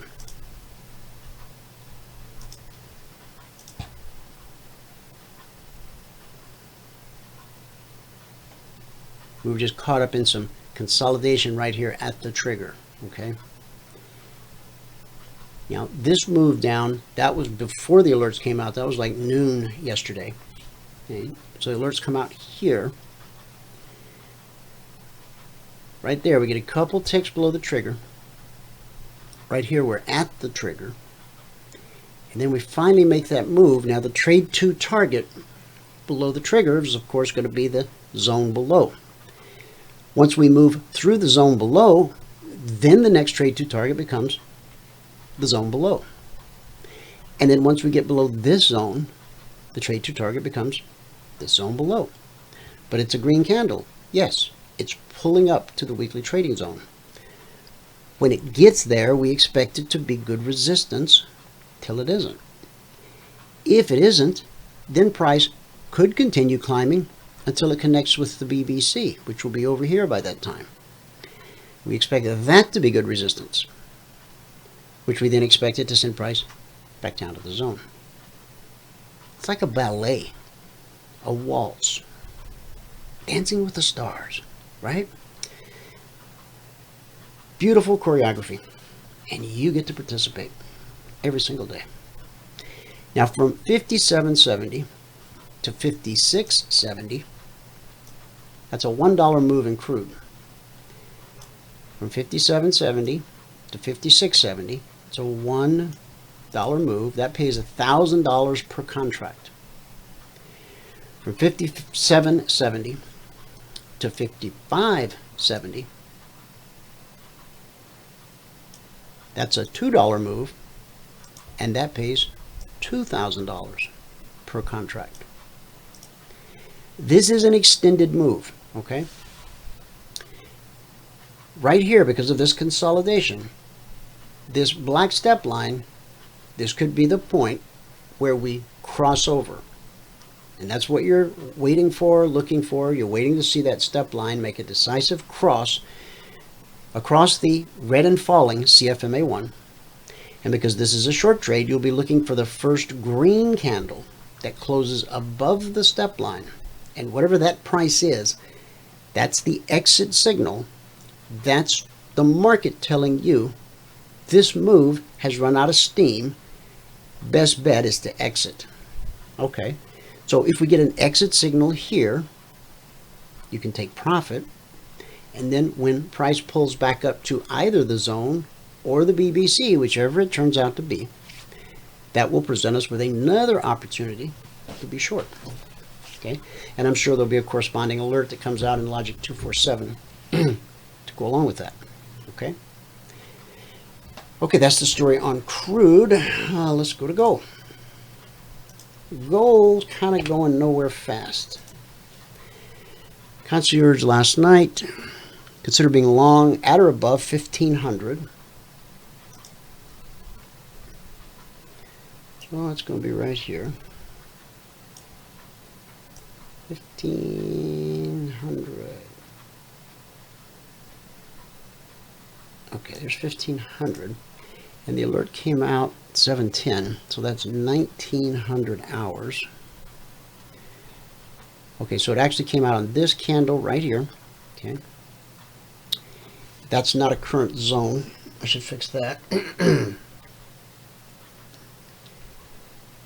14. No, that is a current zone. Okay, 96, 97, and then above that, the next zone overhead is 1506. Slash 1507.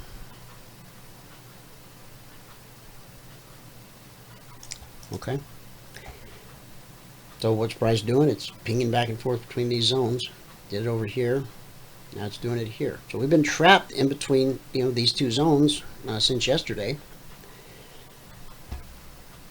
Swing high here was 1502.90. Gold pays $100 per point. A $1 move in gold. 1505 to 1506 pays $100 per contract. $1 move in crude pays $1,000. Gold, it's $100. They both pay $10 a tick. Gold has 10 ticks to $1, think dimes, whereas crude has 100 ticks per dollar, think pennies. Okay. All right. So from zone to zone, 1497 to 1506, that's basically a $900 per contract move. Okay. All right, NQ. NQ. 78.80.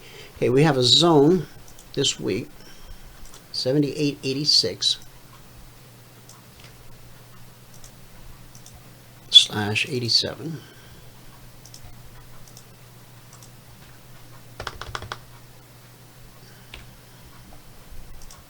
Okay. Zone below that, 78.66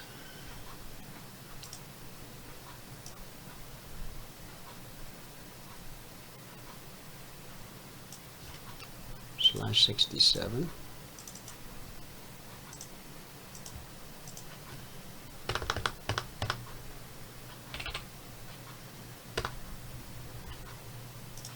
Okay, and below that, 78.42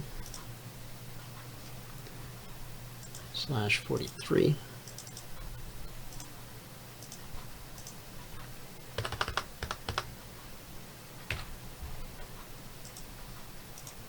All right, we'll work with those for right now. You can see how price ran up to the zone, sent it back down. Here, I'll throw one more up there. 42, 43. Next one down's 77, 73. 77, 73.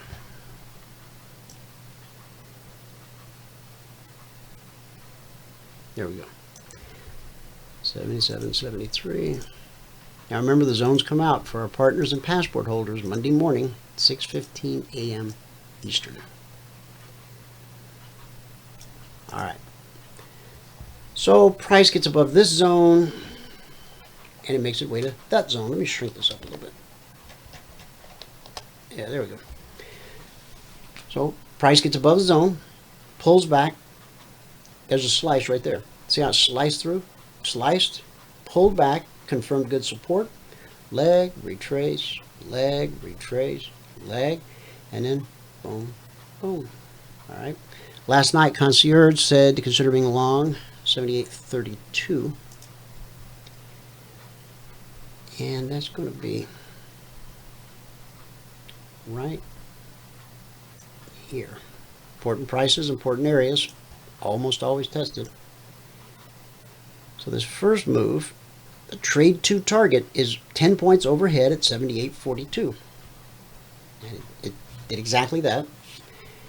And we trigger again. It runs the distance to the zone overhead at 42. Now once this candle closes above this zone, well, then we set our sights on the next zone overhead. It gets there, it consolidates, and then when we get on the other side of that zone and take out these highs, there it is. So as we're pulling back to the zone, what do we expect? Good support.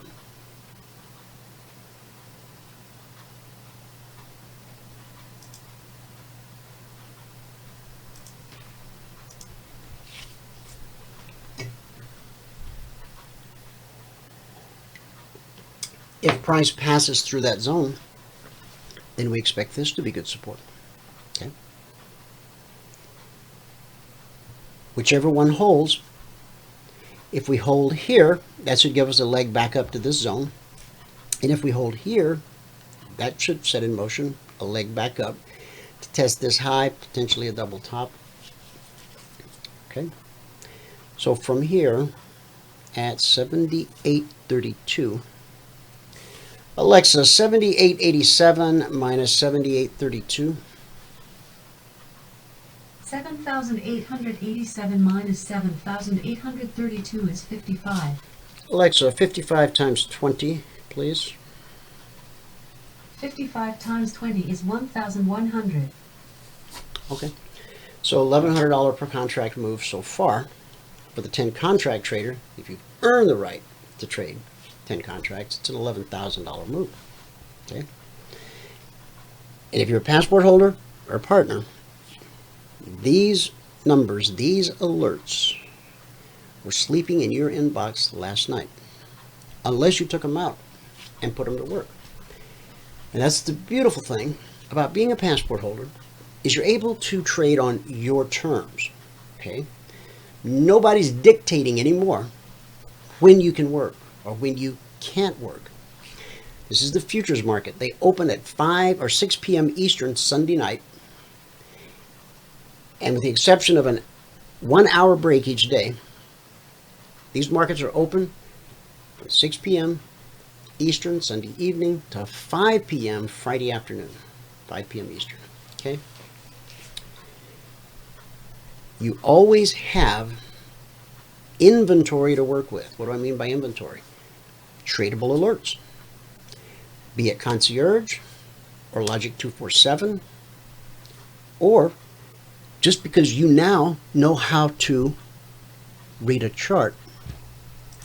You see, 9 out of 10 fail because they have no teacher. No one ever taught them how to read a chart. You may have some idea, but you're not really sure. I spent lots of years being really not sure. I'd hear people talk about, oh man, that's an awesome setup. I remember just, my nose was all mashed up against the glass. Is it? Is it really? Is it really a killer setup? Because it was all Greek to me. I didn't even know what that meant. I mean, I knew it was like supposed. I could tell by the the breathless expectation in their voice that it was like a good thing. But all I saw was some squiggly lines and some, red and green candles up on the chart. I didn't see the good setup. It didn't give me goosebumps the way it did them, right? Now my goosebumps got goosebumps. Now I know what a good setup looks like. And I know what the next high probability move is going to be. Not because I'm some smart guy. Because I took the time to learn. I know you're in a hurry. You need to make money quick. But you're going to have to take a minute, a beat, and learn how to trade. You're going to have to learn how markets work. You're going to have to learn how to read the chart. And then act accordingly. Now, that can be a 30-day journey or a 30-year journey. Depends upon your ability to let go of all your preconceived notions about how markets work. Give me a clean slate and just let me teach you how markets work. You could be 2 mouse clicks away from greatness. Or just another grueling day in the market where you get stopped out to the tick, or they run your stops, or you know the stuff they do, whoever they are. Okay, let's look at Logic 247. I think Valerie got that recapped for us. Last week was week 57, and here's what happened. Last week, week 57, there were 29 total alerts issued, 5 never triggered, 1 carried over. That left us with 23 actionable alerts. That's about half of what we normally have. 23 of them found their target. 0 got stopped out. That's an unusual week, okay? Very rare that you see a 0 there. Over the past 57 weeks, we've averaged 20% being stopped out, okay, weekly. So week 58 began this past Sunday night, 6 p.m. Eastern. The carryover found its target at Russell. And then we had the S&P, the Dow. Got a stop out on the NQ. There's Crude. Thumbs up means we found the target. X means stopped out. There's gold. Now we're into Monday, September 9th. There's gold again. S&P, NQ, S&P, Dow, NQ, Dow, gold, copper. This one never triggered. It was a hedge, never triggered, not unusual. Russell, Crude, NQ stopped out. Okay, now we're into Tuesday. The Dow again, the S&P, NQ, never triggered. Crude, gold, British pound, and the euro got stopped out on both of those last night. That brings you up to speed on Logic 247. Again, Logic is based on current price behavior, while the Concierge is based on prior price behavior. And when the two line up, there's usually a weekly trading zone in the vicinity and a BBC. Those 4 things can put a real smile on your face when you understand exactly what it is they're telling you. Okay? All right. Thank you very much for the recap, Valerie. Week 58, that's the week we're in right now. We've had 27 alerts issued so far this week. That's just Logic, not Concierge. Concierge has 8 markets every night, 2 alerts per market. So we've had 25 actionable alerts, 21 reached the final target, 4 got stopped out. So that's a percentage more in keeping with what we've experienced over the last 57 weeks. As I said, we averaged 20% being stopped out each week. Okay. All right. Now, let me look at the chat box.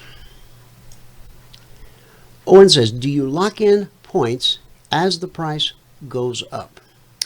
Well, you certainly can, Owen, and that's part of what we teach. Let me show you let me show you this one. Yeah. Okay. Now, Technical Analysis 101 tells us that we should do exactly what you said. Lock in profits as you go along. Mark Douglas teaches that you need to learn to pay yourself. Taught. Actually, his books and his videos are still teaching people today. So, anyway, learn to pay yourself as the market makes money available. Okay? That's why these alerts have multiple targets. There's different spots along the journey where you might want to consider paying yourself. Now, as price is coming down, all right, it hits, there's the entry, then there was the first target, I didn't highlight that, and then the second target, and then the third target, and down here is the fourth and final target. Okay, once we hit the second target, I could take profit there. I could take profit at the third target, okay? But if I get aggressive with my stop loss, because I know that important prices and important areas are almost always tested, and I know that the entry of any alert is an important price in an important area. So as price starts to move down, in my head I've got to go, okay, now am I going to take some profit here? Or am I not going to take profit? Maybe I'm just going to move my stop, to break even or better. This way I got no risk on the trade. Woohoo. Okay, so here you are with a trade that has no risk and you get stopped out. It's a great feeling to be in a trade where you have no risk, but that victory is short-lived when you get stopped out, right? So as this is moving down, yes, you should learn to pay yourself as price is dropping here. But you have to think really carefully about what you're going to do with that stop loss. Now, Mark taught, when you enter the trade, you assume the risk, leave it at that. See, he wasn't a fan of moving his stop loss. He was a fan of doing exactly what you see played out here. Pay yourself, pay yourself, pay yourself. And then when it turns and goes the other way, see ya. Because we milked it. We got out of that thing what we could, okay? Based upon your ability to understand how markets work, your ability to read the chart, understand what the candles and the indicators are telling you, so that you're able to make intelligent, well-informed trading decisions. You're not reciting some silly incantation and hoping the magic kicks in, okay? All right. Hope that answers the question, Owen. You can do, because it's discretionary trading, you can do exactly whatever. And see, you have to step back and go, okay, well, what's my goal here? Obviously, the goal in trading is you want to make some money. But you got to break it down. All right, am I trading for a specific goal? Do I reach a goal every day and then stop, put the mouse away? Now, that's what we teach our new folks in training. Get those points, put the mouse away. Get the points, cash the check, put the mouse away. Get the points, cash the check, put the mouse away. Get the points, cash the check, put the mouse away. We want you to get to a point where you can't remember the last time you didn't get your points for the day. Now, if you decide to take that mechanical system and move forward and move into the discretionary world, you can, but I want to remind you, you don't have to. See, 2 points a day with 10 contracts, that's $1,000 a day. That's $5,000 a week. That's $250,000 a year with just 2 points and 10 contracts. Biggest mistake most people make is once they do that math and figure it out, they don't know how to trade. They don't know how markets work. They don't know how to read the chart. But because 2 points and 10 contracts equals $1,000 a day, they're going to do it. Oh, Danny boy, don't do it. Learn how markets work. Learn to read the chart. Ask questions. Get a teacher. Have someone mentor you. have someone take you by the hand and show you what's really going on. When I came along, there was nobody out there offering that service. Today there is. Michael and I made sure of that because we know what it's like to be on the outside looking in. It's not any fun, and it gets expensive. And sometimes you think of doing violent things to yourself. Snap out of it. There's an answer. There's hope. Go to eminitrainingschool.com for free, no credit card required. We'll do our best to show you what we can show you over a couple days. Open house. And then you can make a well-informed, intelligent decision whether or not what we do is right for you. What we do is fluid across all markets and all time frames. Want to trade crude on a 4-hour chart? Okay. Want to trade soybeans on a 15-minute chart? Okay. What we do is fluid across all markets, all time frames. No magic involved. Once you understand what it is we do and how we do it, you simply have to learn to see the market the way we see it, which leads to thinking the way we think, which will lead to you instinctively taking the very same action that we would take. Not only do we teach you how markets work and teach you how to read the chart and teach you how to execute trades, we provide you with the alerts throughout the learning process so you don't have to starve to death. Okay? The trading's risky. You can lose all of your money and then some. Most folks listening to this broadcast, whether live in real time or the recording after the fact, I'm going to guess most of the people within the sound of my voice have blown up an account, at least one, maybe more. Let me just say this. You never, ever have to blow up another account again. I can't promise you you won't. I'm just telling you you don't have to. You see, if you become a CFRN partner or passport holder and you read and understand the 2420 blueprint, and then you make a personal decision that you're going to follow that without deviation, I won't say that you can't blow up your account, but if you're trying to stick to the rules as they're laid out in the 2420 blueprint, you're going to have to work really hard and do some harebrained stuff to still blow up an account. Because what happens is once you qualify to go live, and as you start adding multiple contracts, as you earn the right to add multiple contracts, if you have 2 days in a row where you don't reach your goal in 10 trades or less, the blueprint puts you back in SIM. That's not to shame you or punish you.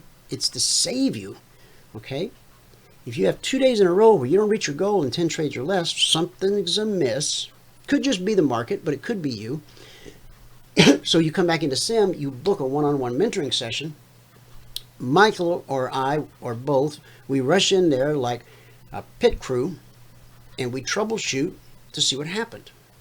Sometimes it'll just be a rough patch in the market. We'll point that out so that you're able to recognize it the next time it comes along. If you fell into some kind of bad habit or just missed something, we'll point that out. Spend a day or two in SIM just to regain your confidence.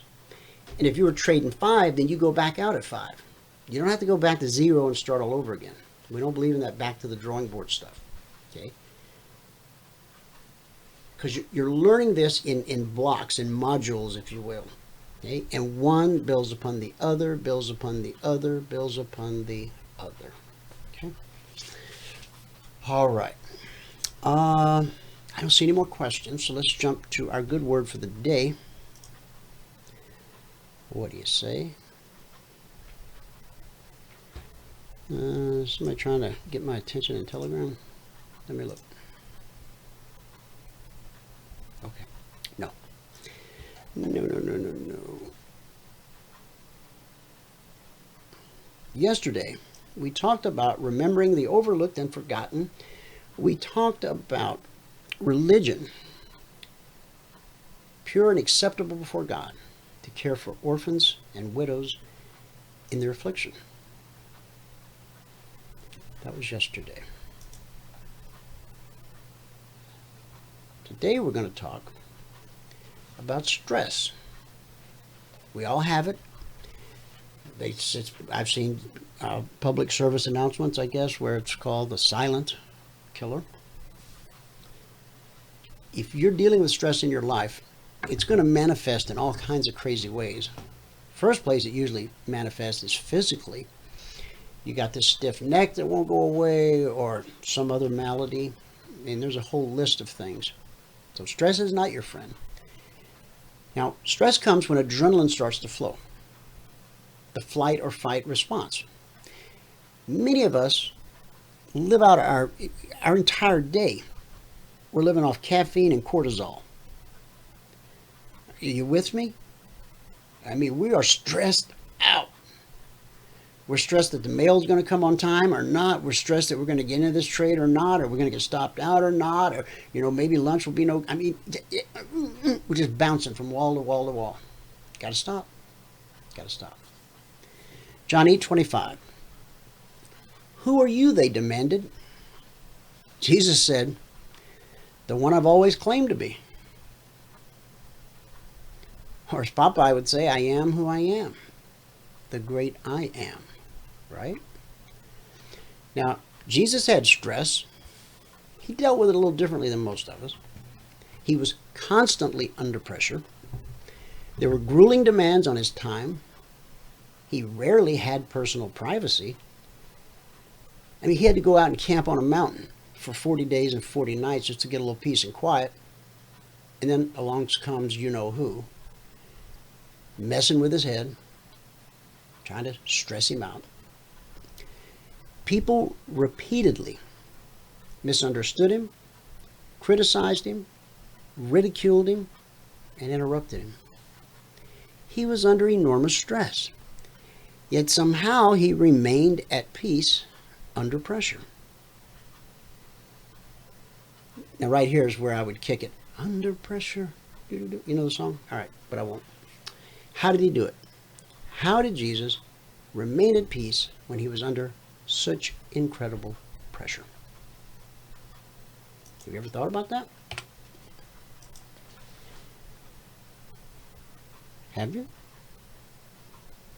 He based his life on 8 sound principles of stress management. So over the course of the next few days, we're going to take a look, you and I, at these 8 sound principles, and we're going to see if we can figure out how to integrate them into our own life. Number 1, know who you are.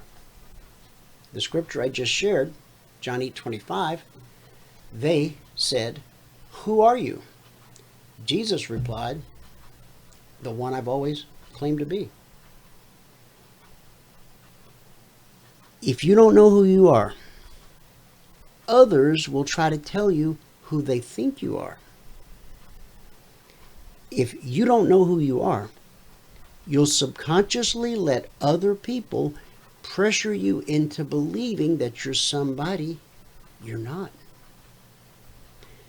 Now, a lot of stress comes from our hiding behind these masks, leading these double lives, being unreal with others, and trying to be somebody that we're not. Insecurity always produces pressure in our lives. When we're insecure, we feel coerced into performing and conforming. We set unrealistic standards for ourselves. And even though we work,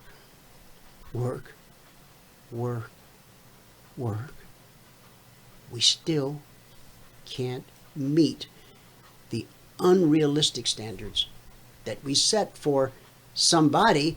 It's not us, because if we're caught up in that, we don't know who we are. We got to find out who we are. What should you do? You must know who you are and whose you are. If you know whose you are, then that will help point you to who He created you to be. You are a redeemed child of God, put on this earth not by accident, but for a purpose. You are deeply loved and fully accepted by God. He has a plan for your life. That means you are significant. You are somebody. We've all heard it said, God don't create no trash. He doesn't.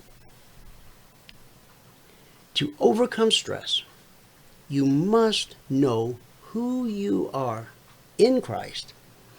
And until you deal decisively with this issue, you're going to be plagued with pressure, with stress, a stiff neck, food that won't digest.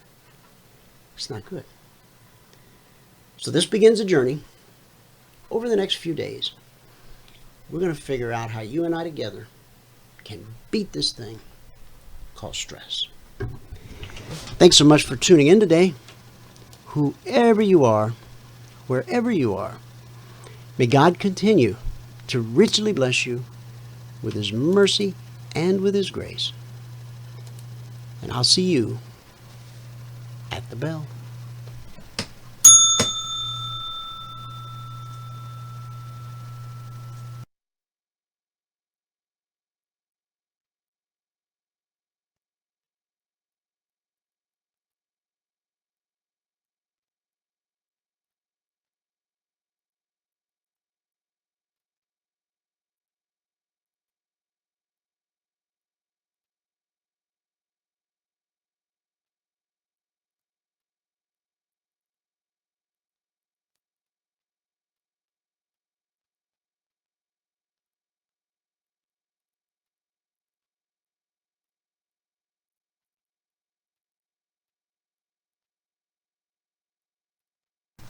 Okay, I'm going to leave you with this awkward silence. Fear not.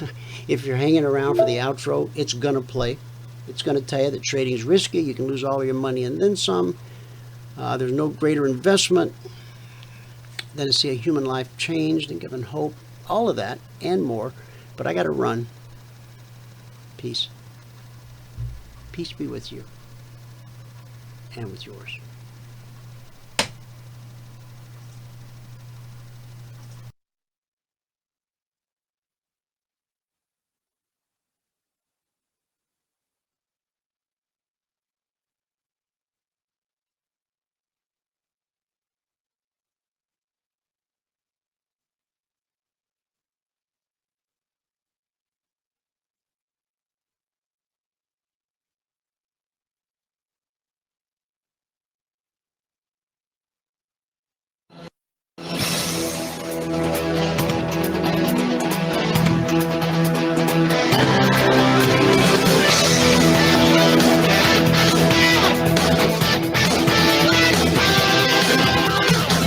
Remember this, there is no greater return on investment than to see a human life changed and given hope. As always, pray hard and trade safe. Any financial information discussed on this show is simply the opinion of our host, Dwayne Reeves, his co-hosts, and guests. To learn more about trading Emini Futures or to take a 1-week free trial in our live trading room, call 1-866-928-3310. 866-928-3310. Information discussed on this radio program should not be construed as a recommendation to buy or sell any security. Always do your own due diligence and consult with a licensed securities broker or financial before making any investment decision.